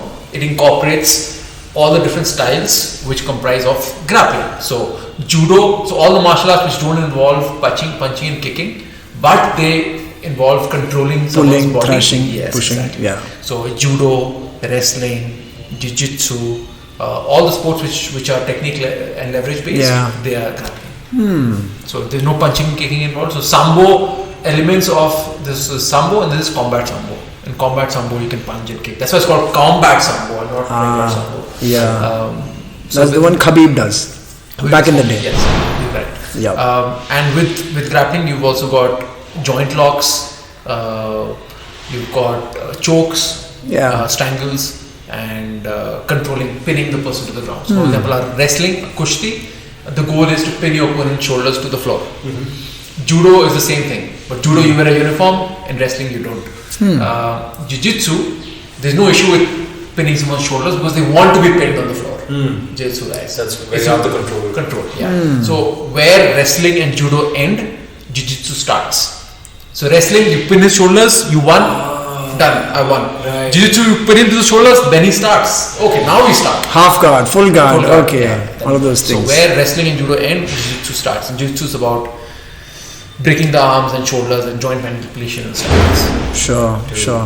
So coach, there is a traditional, I realize I could be wrong, please correct me. There is a traditional form of BJJ which involved just the upper half of the body, and then there came a revolution with John Danaher and those guys who did not ignore the rest 50% and said, okay, the human body is a complete body and there are weak points everywhere. When did that come? And because I believe at certain point they believe leg locks is a sissy move. You only do it when the traditional pillars of BJJ have failed. The system has failed. And now you transition into it. So what's your ideology? Do you believe in the entire body concept weaknesses? Or? Yeah, I mean, I like most people start out with, because Gracies are the ones that push Brazilian Jiu-Jitsu. So they always said that leg locks is, there's no technique behind leg locks. It's like if you can't beat someone with the upper body or guard pass, take the back, choke someone out. If you can't do that, then you go with the legs because you're jiu-jitsu is not good enough. Now what's happened with evolution is there's obviously a lot of people who've been doing it. Like there's people like Lee Lister who've been doing leg locks since ages. We used to have a black belt from Italy, Ivan Tomasiti, who was at CrossTrain for a while, and he was a leg lock master as well. Leg locks were always frowned upon in competition. Sure. But I think 4 or 5 years ago, when the Danaher Death Squad came on the scene, they did a lot of work on systemizing the leg lock game. Because earlier it was just hold the leg, sit back and yank it and hope the ankle breaks. Yeah. Now they went and they made a good system. Just like there's an armbar system or guard passing system or mount system, they worked on a leg lock system which was comprehensive. There's a full structure behind it. And they were winning all the competitions with it. There's a niche sect of leg locks when guys like Gordon were beating Cyborg because they were so focused, so trained. At 21, they were beating guys who had been training for 25 years. So many years because they did not know what's coming up. Yeah, so it's an understanding of like you have to look at what your opponent's strengths and weaknesses are. Yeah. What your strengths and weaknesses are. They realize these are like 20-year-old kids, 25-year-old kids who are going to fight people who have been black belts for longer than these guys have been alive. Yeah. And how do they beat them? You can't beat them at their game because these guys are way too good. Yeah. So they looked at the deficiency. Okay, leg locks they don't work on. Right. So let's spend time mastering leg locks. Yeah. And so when they competed, they don't go with their strength. They went for where their weaknesses were. Yeah. And they were able to beat these guys who have been black belts for longer. They were alive. So that's sort of how the system evolved. Right. And now leg locks is a part of our game. It's like any other move. It's any other. Yeah, we don't frown upon it. It's just we avoid showing it to the absolute beginners only because if you do it without knowing the right way of yanking it, you can hurt someone. My knee, that guy, 1 year of experience in MMA, watched something on YouTube. I'm sure you didn't teach him. Messed up my knee for 8 months. We barely show any leg locks to new guys. We only show leg locks to guys who've been training for a while and have competitions. Only those guys. New guys. And I've been doing leg locks now for I think 5 years. Like serious leg locks, and I've never hurt a single person's leg locks because it's not about how hard you can yank it. It's about positioning and such. If I have the control of the leg, the guy can't move, then it doesn't take much for me to it's very easy to hurt someone when you have in a leg lock. And that's why I don't show it to the beginners because beginners don't know it. They'll hold it, they'll yank it, and that time the guy's ACL or MCL is gone. It could be a case for disaster when you have two beginners going, sparring each other. We make sure they don't do it anymore. So I'm actually partnering people up. Oh, you go with him, just because two beginners is a disaster. Someday you just low on energy, maybe you had too much pizza, you might miss out on one pair. Shit can always go wrong. It happens and but there's only so much control you can have. People have to take care of their own safety. Right, absolutely. This is very counterintuitive for somebody who's not been into sports. Like this happens in football as well. Like you'll have like beginners coming in playing and they'll start injuring everybody inside the ground. Nobody wants to play with them anymore. They start diving on your knee. They'll hit you from behind, they'll tackle you from behind, all these like stupid mistakes that beginners make. But then in the same, when you have something like martial arts, if you're practicing BJJ, you could break someone's neck to do something really stupid if you're like being too aggressive for no reason. Which is why a lot of our training is now changed. We don't do so much open rolling. Open rolling, you do whatever you feel like. Right. We have to start from the knees. So what happens when you start from the knees? All of a sudden, it's a lot safer. How do I explain it? So look at the 100 meters in the Olympics. Usain Bolt fucking killing it. 9 seconds killing it. Speed of time. So explosive, so powerful. Now take the same 100 meters. Put the same Usain Bolt. Tell him to run on his knees. And see how explosive he's going to be. Once he's on the knee, he's not explosive at all. You don't have the torque. You don't have the torque at all. So a lot of our rolls start on the knees because their explosiveness is gone. Injuries reduced 50%. So a lot of our rolls start on the knees. Gravity is not on your side. And it's a lot safer. So that's one of the things that we've done. Like, if people stand up and like fucking sit the fuck down. They sit down and they start rolling again. That's basically where the power of a boxer comes when you use your hips. So basically you shorten the length and then you go on your hips. You basically neutralize the person. You sit on your ass and try and punch and see how much power you have. You can't. No power at all. You're not just a fighter, but you're also a successful entrepreneur. If you have any suggestions for young people out there wanting to start something similar, create projects, start a business, what tips would you want to give those guys? Yeah, honestly, because you have the Indian perspective, you've had education outside, you've seen the world, you're more exposed. But at the same time, you came down to India and you started something here, and something so revolutionary. And I really want to thank you for it, man. Yeah, for sure, 100%. Because like I would really want to call you an entrepreneur because you saw a gap in the market, and you capitalized on that, and also it was aligned with your passion too. That's great. I think the entrepreneurial aspect of it is really important. Not only because it sounds cool, also because if it wasn't a successful business which was planned, it wouldn't have survived so many years. It's not survived because our training is so good. It survived because there was planning behind it. We had to create the right amount of lead generation, enough presence on online, and all the things need to be in place to get people to at least know what this is, so they can come in for a trial class. So a lot of the guys who come into other gyms, these things magically, they're like, oh, it's a chalra. I should do this because magically it'll work. It's MMA, it'll work. No, man, there are thousands of MMA gyms that have opened up, and they start in 6 months, they shut down because there's business behind it. There's a lot more than just running good classes. And you've had your share of ups and downs. So many. Opened so many centers at once. Opened and shut and those are your entrepreneurial scars that they call it. You've had all of that. I've had the ups and downs. Yeah, man. When we started off, I thought, man, the first day you had 40 people who turned down. I'm like, man, I'm sorted. Life's good decision. Awesome. 1 year down the line, I had to shut my center down. I'm like, fuck, man. I had no money. I had like 5,000 rupees in my bank account a year from the launch. We opened 2 centers, one here and one Safdarjung. And the rents, I had to run on uplink rents for 2 places. It's the same 40 people split into 2, 2020. So I just started burning money on. I remember the date you started the TED Talk with, November 12th, 2012. That's your mother's birthday as well. November 5th, your mom's birthday, and also the time where you were living in a hole. I was literally living on Ignu Road further up. And when you opened my door, you had cow shit literally outside my room. That's where I lived. And a year ago, I was in Hampstead Heath in London, man. I was fucking living there. Now I've cow shit all over my fucking floor. So it went in a year. So all those learnings were important. And again, a lot of people want to get into the fitness business space because they think, oh fuck, fitness business. That's where I want to be. That's the niche I want to be in. I want to open a gym and sounds exciting. Too exciting. And you start paying rent of 1 lakh a month, and you're like, oh fuck. 1 lakh. And someone comes in like, sir, fee kam kar do yaar. Sir, pay me. I can't afford 5,000 a month. Sir, kam kar do. I've been there. Some kar do, sir. Make it 2,000, sir. I'll pay it. And you're desperate. You're like, chala, 2,000. Now, these fitness businesses, they are running like headless chicken, man. Remember, jo bhi aaya tha, le lete hain. 1500 de raha hai, le lete hain. They haven't done their math. It's a pretty simple math, and I teach it to my franchisees all the time. So my thing is this, okay. If you have taken a place, you're paying 1 lakh in rent. You need another 1 lakh for your profit for this to make sense. Otherwise, you can just take a job. So you need 2 lakhs a month. Now let's work backwards. How much do you need to charge?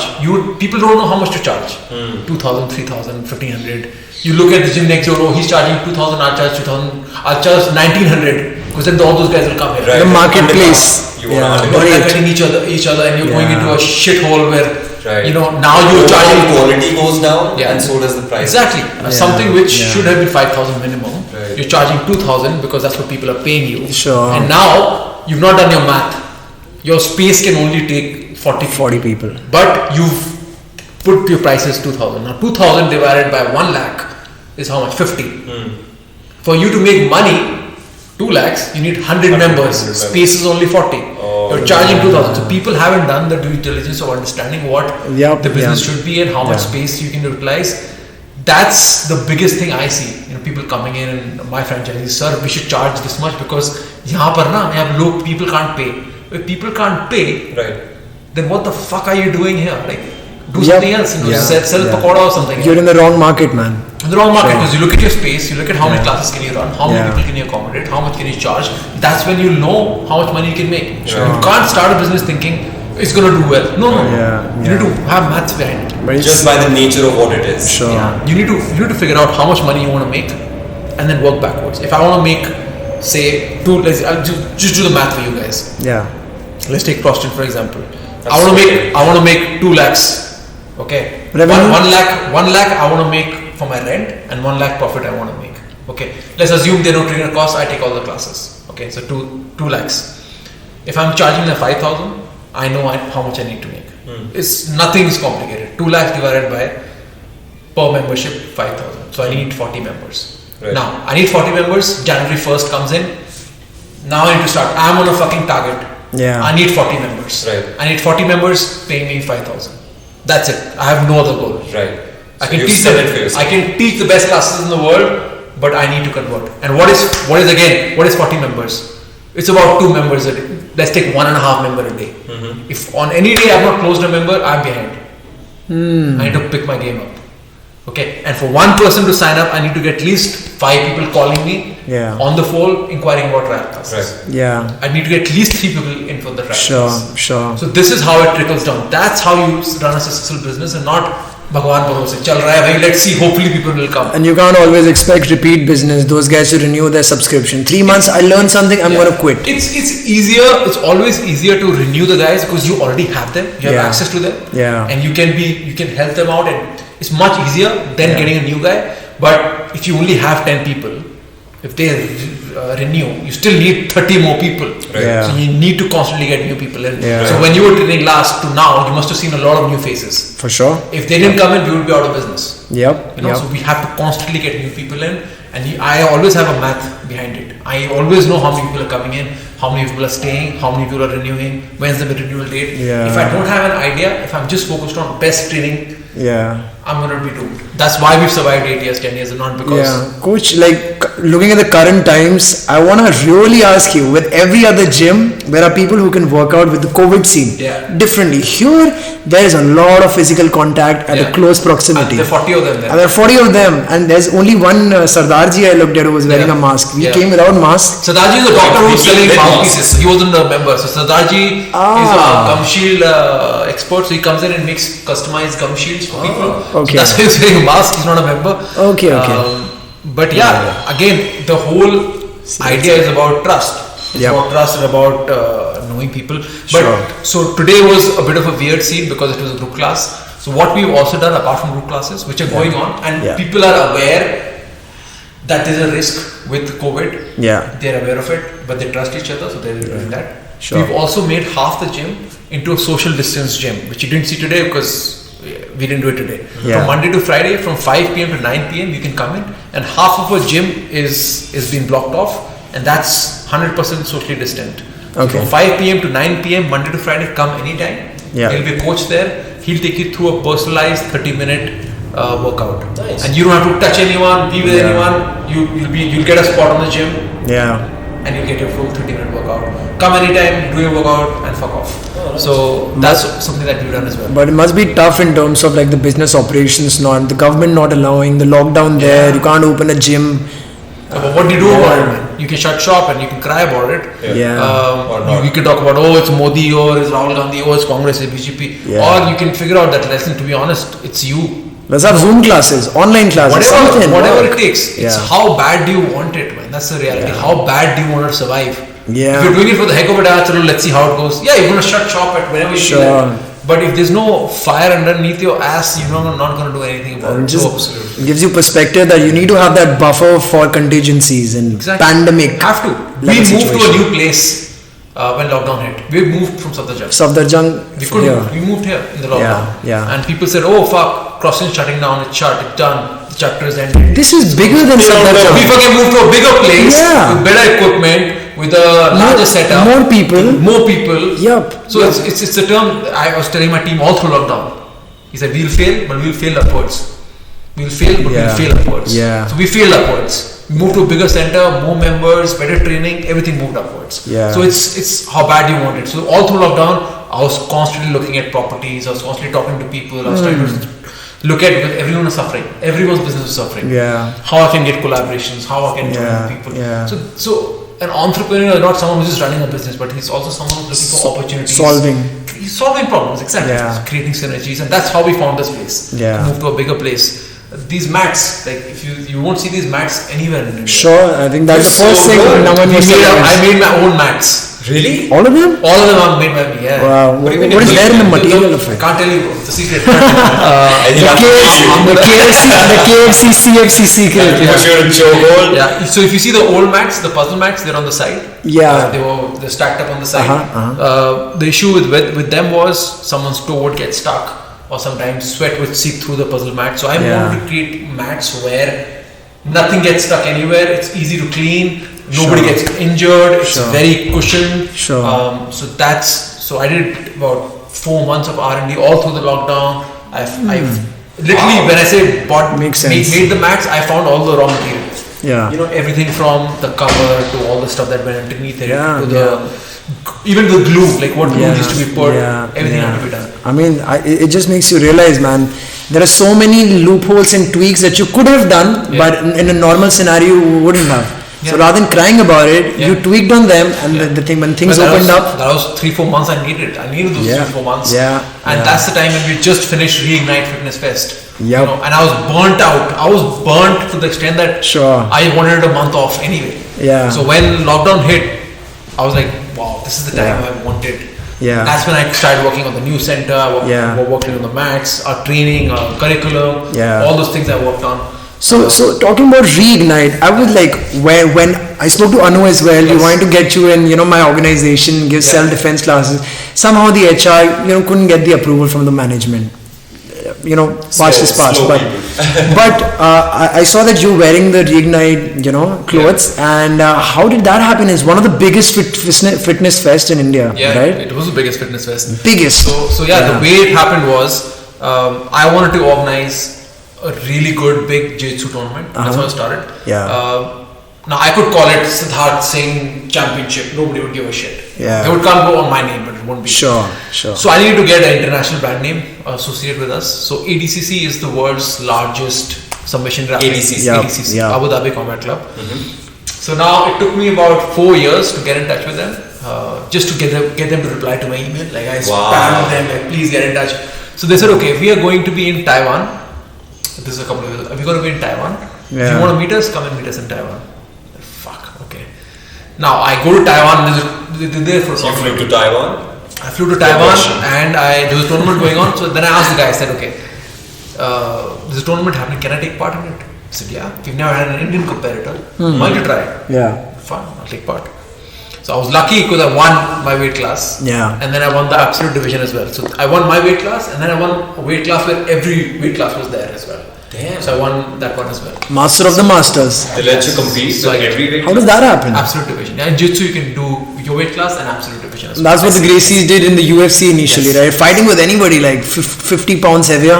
Wow. So I didn't win the absolute. I lost in the finals, but I got a silver medal.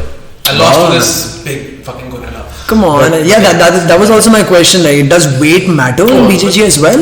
The guy is skilled, then It's not just about technique, it's also about just your genetics, right? Of course. Yeah, so anyway, I won the tournament, and the ADCC guys came to me and was like, fuck, you know jiu-jitsu, man, you're good. Like, thank you. I've been trying to get in touch with you for 5 years. So they said, okay, tomorrow morning 6 a.m. come talk to us. I'm like, fuck. Because I had a flight back, I had to leave for the airport at 10. Okay. Fucking 6 a.m. Okay. Calls you for a meeting at 6 a.m. Yeah, because he had a flight at 9 a.m. Oh, I see. So then he's like, I don't have time today, but tomorrow let's talk. I'm like, fuck, okay. So I went, I met him, and then he said, okay, it's all, we figured out all the details. And then we came back to India. I'm like, fuck, what ADCC? And people like, what? What's that? I'm like, oh, it's the world's largest grappling. We don't know what it is. Right. It's so like, okay, another CSC how to start. Like, but they don't know. Yeah, because you're a grappler. All the grapplers know, but none of the sponsors know. Oh, that must have been a bummer, right? It was a bummer, yeah. So then it was me and my business partner Anu, who was also a student here. So she runs a agency, marketing agency. Sure. So she's like, oh, you want to do ADCC? Can we collaborate? I said, yeah, let's collaborate. We started going to sponsors, and we said, we want to do ADCC? We want to do it in a mall, in a good setup. Yeah. And all the sponsors said, nah, man, we're not interested because fighting is such a niche thing, and ADCC we haven't heard of. Yeah. So it's not massy enough for us, because again, for a brand to put in money, they need to see how it helps them. Right. Traction. They want visibility, they want traction, they want something to be mainstream. Right. So now what happened was, even though technically it is mainstream, ADCC, it is, for the people who are there. But not in India. In India, not yeah. Right. So then we had to go back to the drawing board. And then we came up with a new concept that let's make it a 2-day event. Yeah. One day we do ADCC and one day we do a fitness fest, which is kettlebell, which is Zumba, which is dance, which is aerobics, which is more mainstream. Yeah. Mainstream. Sure. Everybody can do it. More approachable. So then we did a 2-day event called Reignite Fitness Fest. We got DLF Saket, which is now called DLF Avenue, as a venue location. We got Super Dry as a title sponsor. Sure, that's awesome. Yeah, it was a 2-day event. We got Nerolac and a bunch of other brands, but I'm just skimming through. Right, absolutely. I've got them. Yeah. Compared to writing to them, emailing them, talking to the juniors. Yeah. You literally had to go fight a 6 tournament. months. 6 months. Yeah, 6 Shoot. months. 6 Yeah. months. 6 months to get venue. Another 6 months to get Super Dry, and then another few months to get everything else. Right. So yeah, it was on day 1 we had about 2,500 people who came. 2,500. Yeah, which all of that made us the biggest fitness fest in India. It surely was. Yeah. ADCC didn't even happen at the time. Second day was ADCC. So Yeah. by the time day 1 ended, all the sponsors were happy. They got 2,500 people. It was packed. Everyone's happy. And I've been I'd not slept. Me and Anu had not slept for months and months, and I turned pale, and I didn't train these guys for ADCC because I was so busy in organizing this event. Yeah. That when day 2 came, I was fucking drained. Anu didn't even turn up on day 2. She just slept. She's like, fucking done. Reignite is done. Okay. The second day ADCC, I'm like, I didn't sign up for this. Yeah. Second day was so hard because Anu was done, and we had 280 competitors who came in. So 280 competitors meant we had about 12.5 hours of fights. Holy. On three mats, and I had international referees who would come in and judges. So I'm running from this place to that place. I hope you had coffee then. I don't think I had coffee then. I just did. Yeah. Just air and water. Yeah. Those 2 days I would say work-wise were the 2 hardest days of my life. Apart from that, I can't corner my guys because I'm the organizer. Right. I couldn't corner my guys. I couldn't coach them. Yeah. So between Tarun and Rachit, these poor guys were running around cornering, and they had to fight as well. And they won as well, I believe. They won as well. Yeah. So between all of that craziness, it was those 2 days were really Did somebody say ये तो घर वाली बात आपने करा दी, ये तो आपने अपने ही बंदे जितवा दिए अपने टूर्नामेंट में? That's a good thing. That's a good thing because none of the judges and referees were ours. Okay. They were all from that's awesome. We'd call in all international ADCC referees. Nice. So our guys were not involved at all. Makes it more authentic. Authentic, yeah, completely. We had nothing to do with it. Sure. So we put everything together. We got even the matchups we didn't make. Yeah.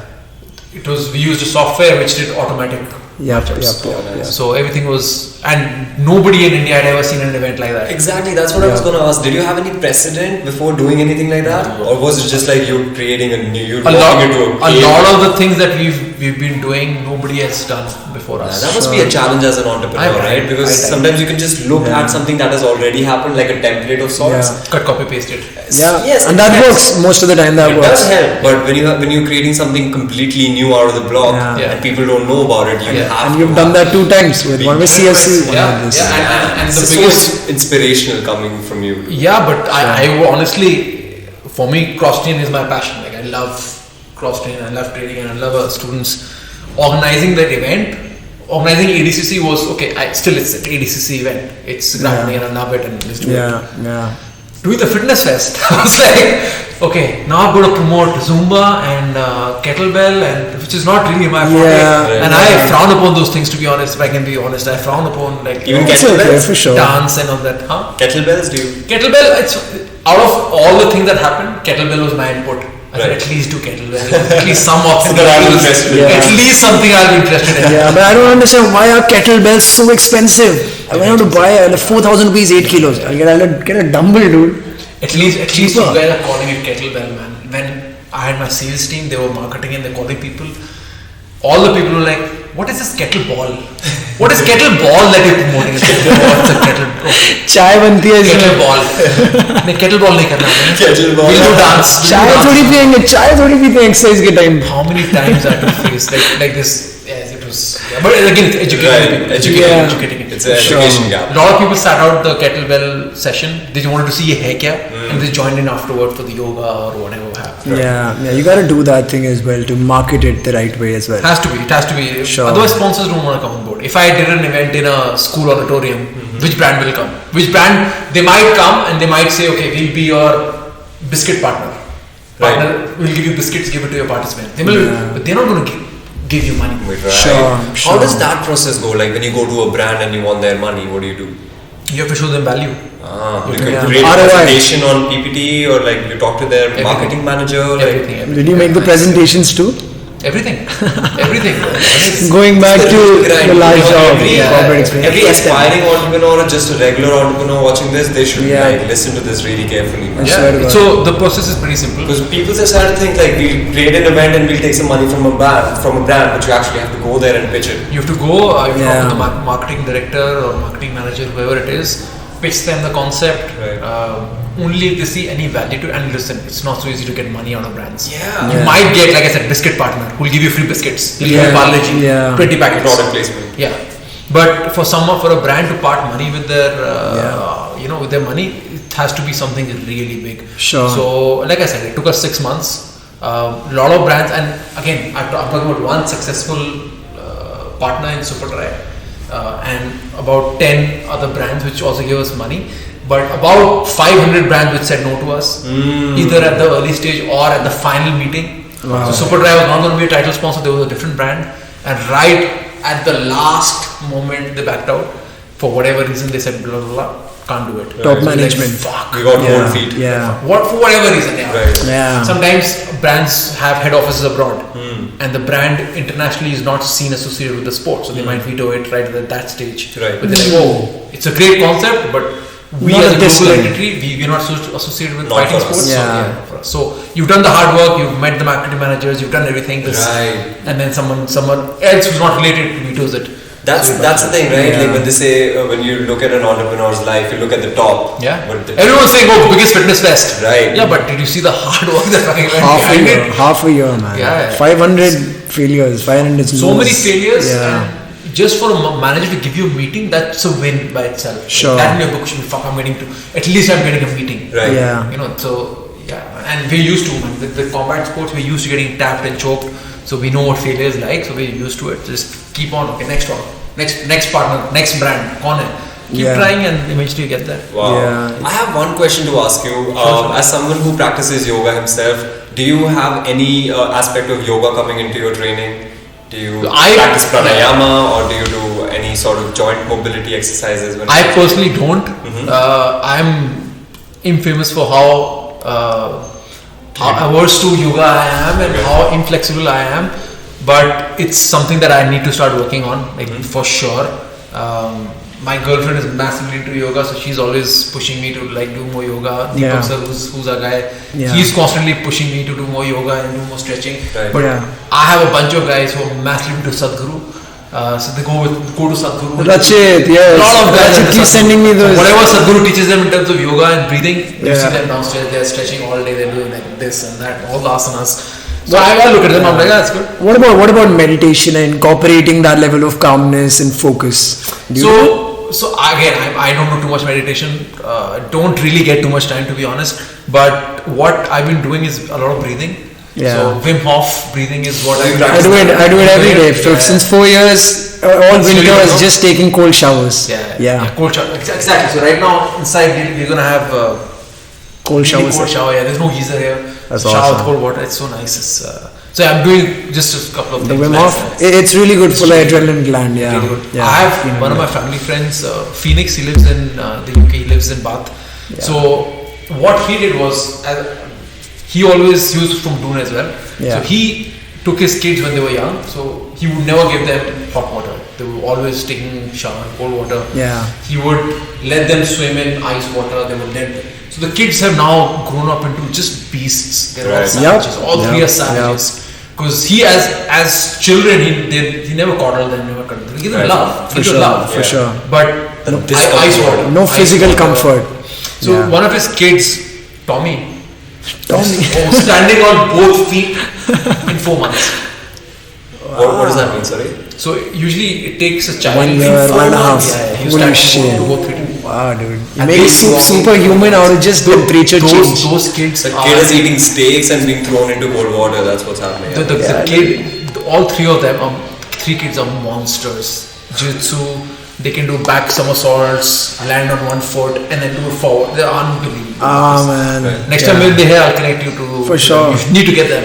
They're massive. For sure, 100%. Yes. That'd be great. It's so great what you're doing. Yeah. It's so inspiring to talk to you. Honestly, like I get this energy from you at this point, man. Like you're a go-getter. We need more people like you. More solution makers and And it's nice to know that you apply this science that we also are aware of and we apply as well. And it just changes the psychology. It's an evolution in itself, you know. And you're also constantly learning. Yeah, you have to learn. I mean, and it's, you know, for us as men also, we're always looking at, like you said, we look at, okay, who can we look up to? Like, who's the person that I can look at about myself? And I never had that, especially in this industry. I didn't have anyone to look up to. Yeah. But now I have 80 students who have someone to look up to, and they're looking up to me. So I have to make sure that my game is on point. Right. Otherwise, I'm letting these guys down because a lot of them are looking up to me in terms of, okay, what do I do? What do I do? Wow. So that's my focus. Not so much that I want to do it. It's because I want to make sure I'm a good role model for my team. Right. So that's sort of where the drive comes from. Right. In terms of our guys who are running centers as well. So it's not just the training aspect. It's also Sahil Tyagi, Vikas Puri, CFC. I want them to be successful entrepreneurs in their own right. Yeah. They're running centers, and I could charge a big bomb fee from them, and I'm sorted. Do whatever you want in Vikas. Yeah. No. Take the I franchise. want them to succeed. Yeah. I want them to be with me 10 years from now also, saying, "Sir, we're killing it." Yeah. You know, we're killing it in sales, we're killing it with lead generation, we're killing it with technique. Yeah. Students are winning everything. That's what I want to create. I want to create, almost like a mini universe with an ecosystem. CrossTrain. That's leadership where you're growing leaders and not just leading them. Yeah, for yourself. which is why it's frustrating because sometimes you've done all that for people. Yeah. And when it's time for them to start adding value, they just want to fuck off. You know, they want to like start something on their own, or they want to break away, or they think they know everything. And that's when they leave, and then they start. And I feel bad because I don't want them to nosedive.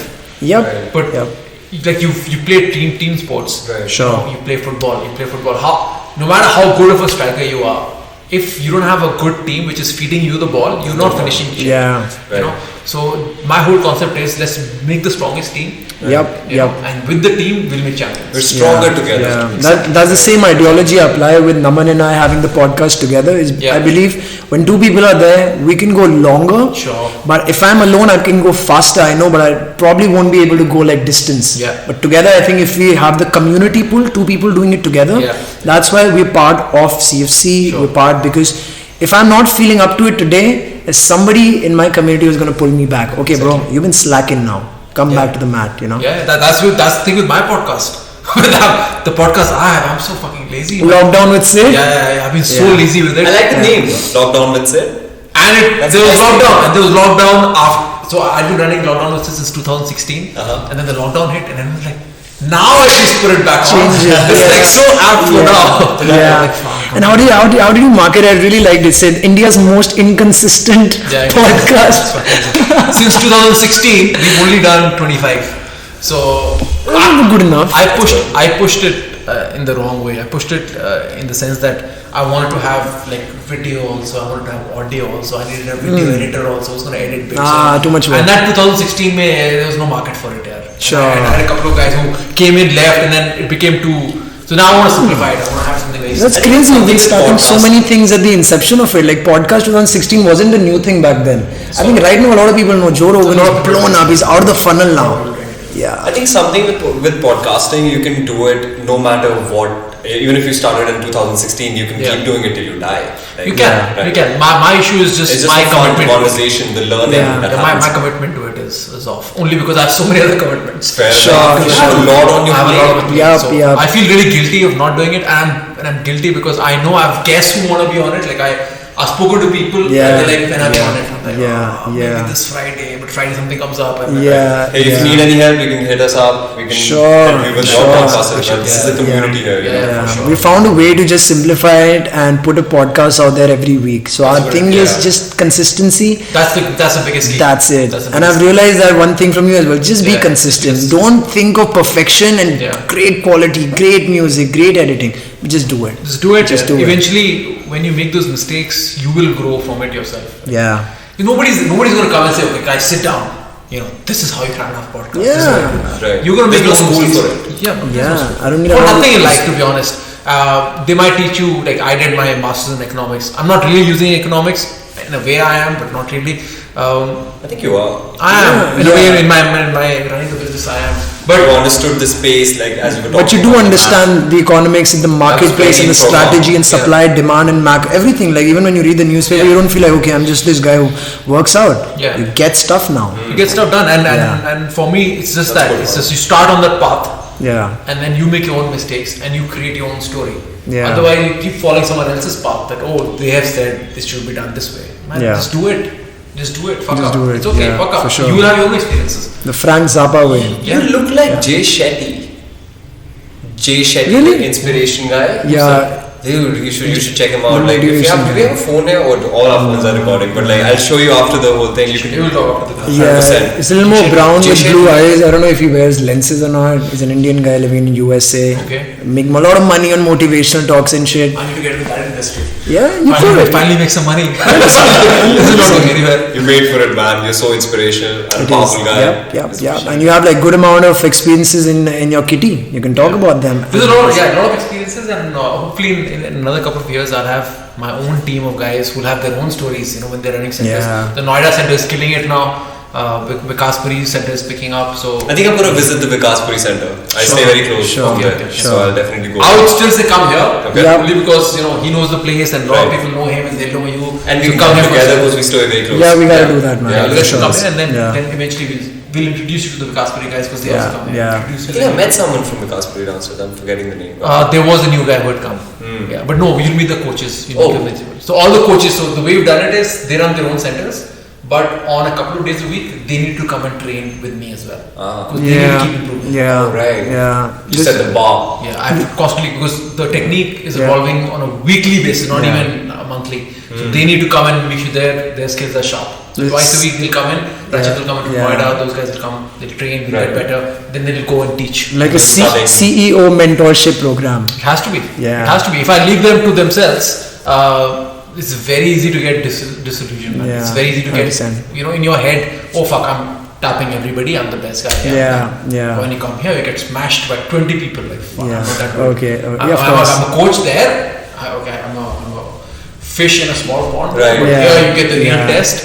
And again, for me, this is not that. For me, then I go abroad and train in a bigger gym. Yeah, you gotta get your ass beaten too. Then I get, okay, I need to learn something. Right. else. 100%. So that's the ideology I too live by. 33% of the people you inspire, 33% of the people are your equals Yeah. that you can talk to freely, and 33% you look up to who beat your ass. They inspire you. Yeah, who inspire you. And if you don't have that, if you have all the people looking up to you and you're the best in the room, you're in the wrong place, man. You're not Exactly. growing. Exactly. Yeah. Exactly. So, How do you so get- yeah, it was awesome. It was awesome chatting with you guys. For And sure. That was This good. was good. And if you guys have any other questions, issues, doubts, Nah. I just one Anything.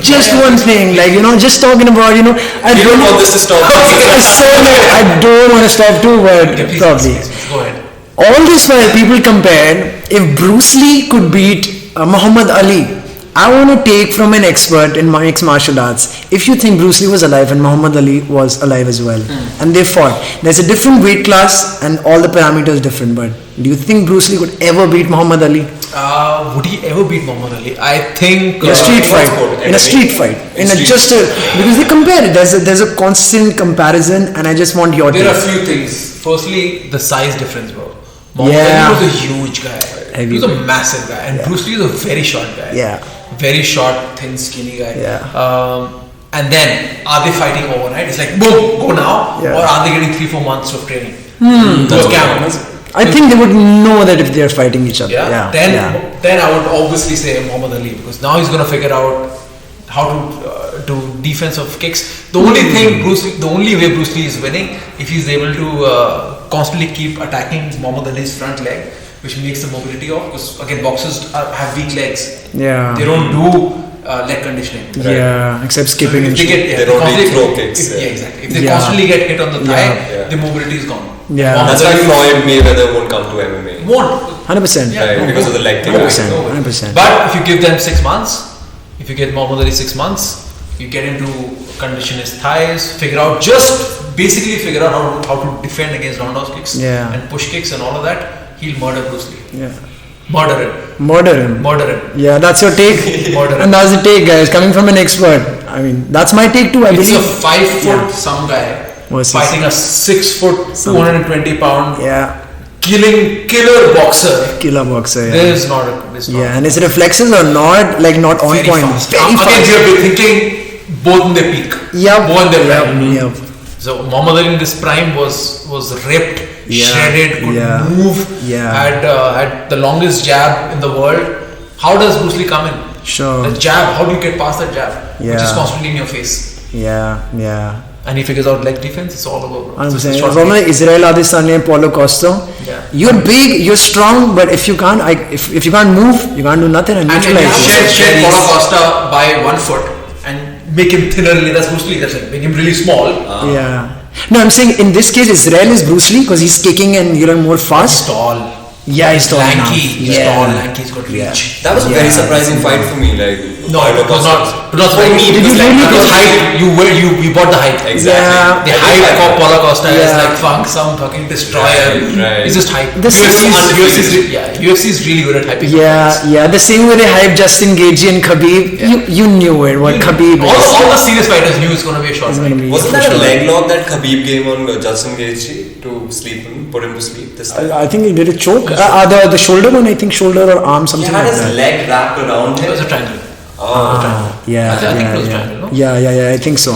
So the first round ended. He was going to end it the first round itself, but Yeah. then second round everybody knew. But they all said he's an NCAA first division Doesn't champ. matter, bro. Doesn't matter, Doesn't man. matter. Khabib is at a whole different level. He's a Yeah. whole different.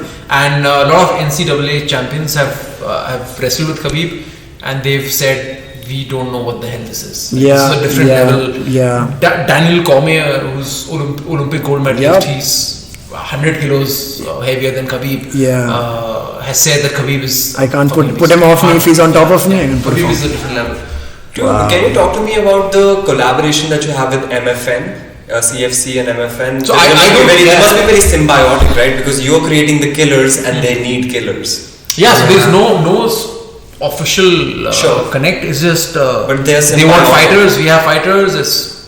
That's pretty much it. And I just heard from someone they sponsored your ticket as well. We want the coach. We want somebody to go to Dubai. so fighters need to have coaches as well. Yeah. So and I've got 2 guys going. Yeah. I've got Angad going and I've got Anshul going. Okay. So yeah, so they're paying for my flight as well. That's awesome. That's respect right there. Yeah. It's like the Indian version of UFC, right? It's the India. Yeah, it's India's #1 professional championship, MMA championship currently in India. Okay. There used to be Super Fight League before that, SFL. Yeah, I know this guy Pavan Man. He was my Yeah. gym trainer back in the day in Enigma. Yeah. We trained together for years. Okay.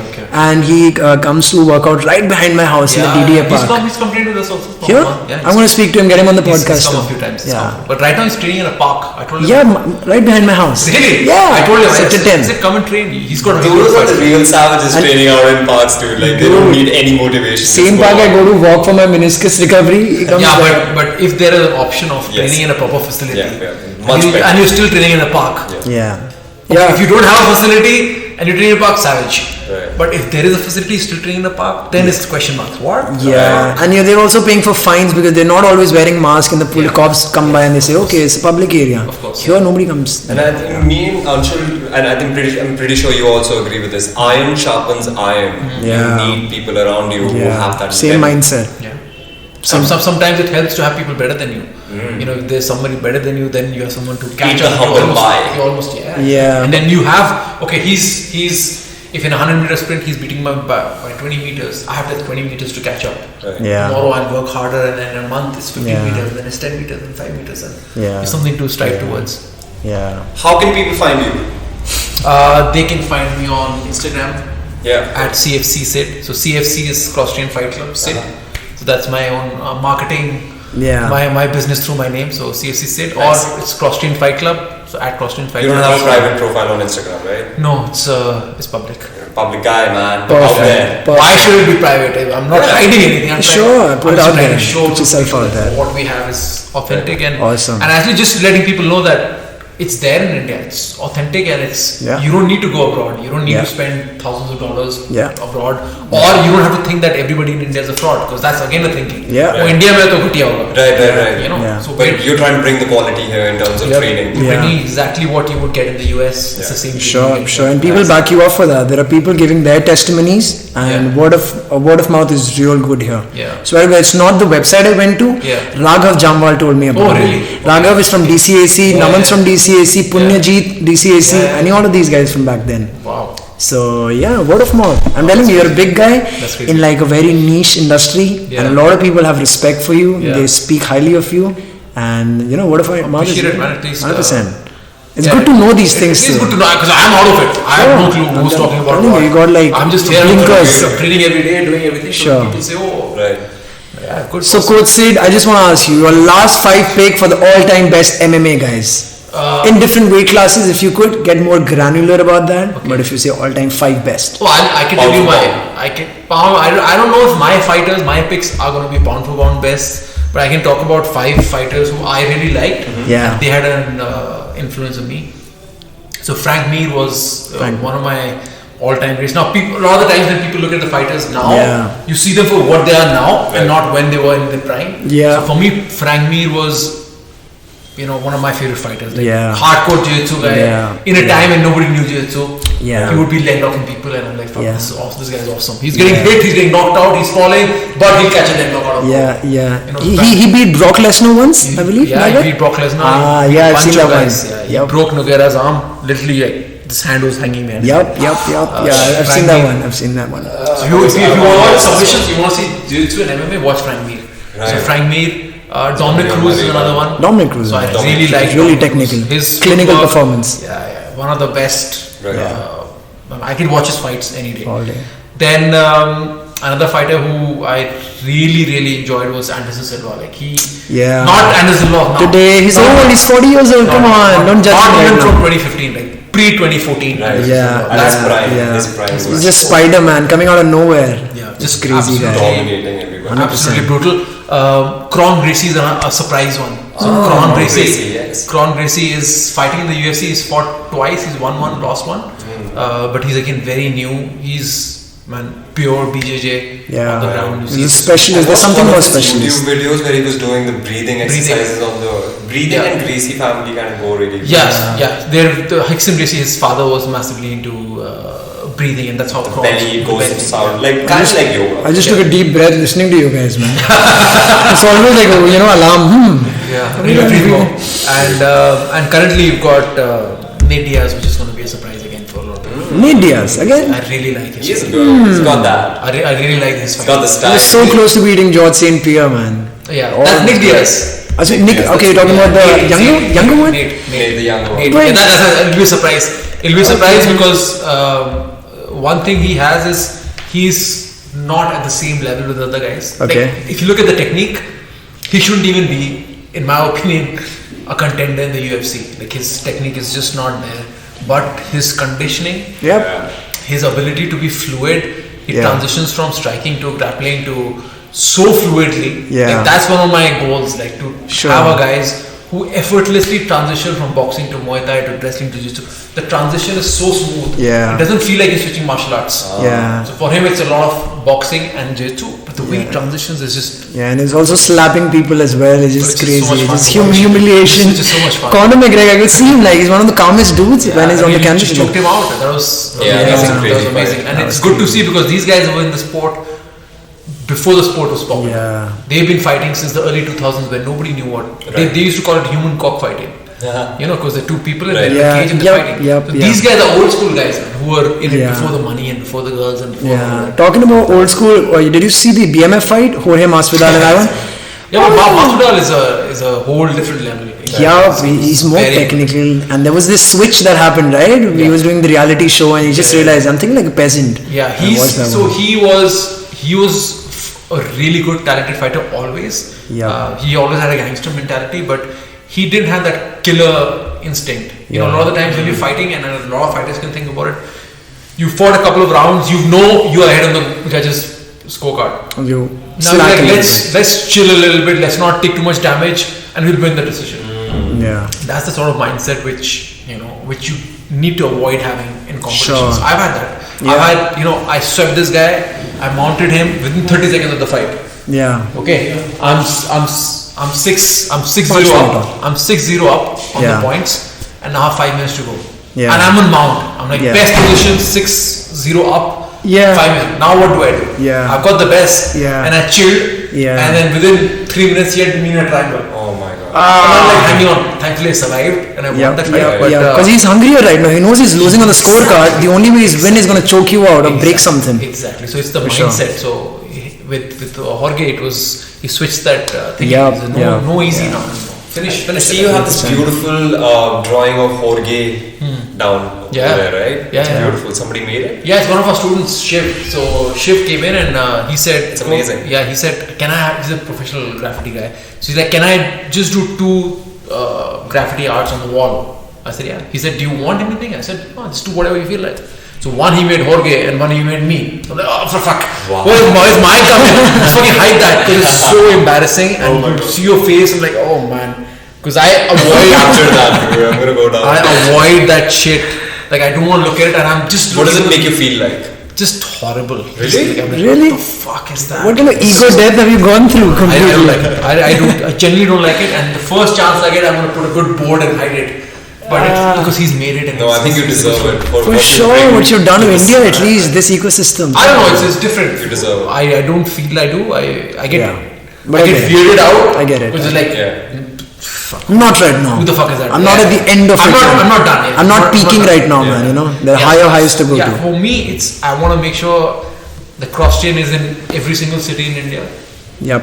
There's MMA through CrossTrain in every single city in India. Sure. I want to make sure that the women and kids and everyone. The day someone says that fuck everybody's learned MMA and now no woman can be raped, no kid can be bullied, Yep. sorted. That's the day I'll say, okay, now I think Sure. we're done. Sure. I think we're done. But I think we have a long way to go. A long way to go. A long way to go. So that's why the next step is now to take CrossTrain to other cities, create a system, a structure where we can spread this art and We have another one in Chandigarh, maybe. we have a open center in Chandigarh as well. That's great. Wow, Yeah. that's awesome. Chandigarh. That's People listen in Chandigarh. Chandigarh. Go to Cross, Yep. CFC. CrossTrain, yeah. all the CrossTrain. people listening in from Punjab or Chandigarh. There's Yeah. another one there. Yeah. Yeah. So Doon there School. we do focus. There again, it's just beginners, basics, Uh-huh. basics. I'm a big proponent of basics. Everyone coming in, you just need to know if someone holds your hand, how can you get out of it? Like that's. Yeah. And for women again, I don't need to teach someone who's coming in for self-defense. I don't need to teach them complicated submissions or chokes or Yeah. sweeps. Yeah. And this is when I cover a self-defense seminar, I talk about this a lot. And I think it's if you guys can share this to the girls, Sure. it's like imagine because you don't want your mom being in a situation or your sister being in a sure. situation Yep. where someone attacks them. So it's very important to understand the psyche of an attacker. A lot of the times you'll have someone who's following your sister, for example. He knows where she's going, what she does, blah blah blah blah. What type of people are those guys who are stalking women or Right. targeting? They're basically weak-minded people. Yeah. They're losers. They're losers who want to get a girl through violence or through aggression or through blah blah blah. They are not And people chances like are they're not trained as well to fight. not at all, because people like you, I can see you guys going in, putting in the effort, training, getting good. You're dedicated, committed. You are not going to be standing on a street light, looking at girls. Yeah. Those are fucking losers. There are people who can't commit to a disciplined lifestyle. Yeah. Sure. Killers and the Sure. criminals here they're not doing that. Right. So, firstly, understand what type of people are attackers. Is those losers. Yeah. Okay. The guys don't have confidence. Yeah. They are looking for a victim. They're looking for an easy target. Yeah. So what happens is when they attack, they are fucking as nervous as the attacker. Their heart is pounding. Maybe they are in a van. They'll come, they'll stop a van, they'll pick you up, put you in the van, close the van and go. And if you go with them, every time they make a grip or they're able to pull you and they succeed, their confidence keeps getting higher and higher and higher. Right. So Yeah. the way I work in self-defense is I work backwards. Yeah. So I will break the grip first. Right. For me to put you in a van and to hold you first, right? I break the grip. Now this guy's like, fuck! He's getting nervous. Let me hold her hair. Right. You break that grip.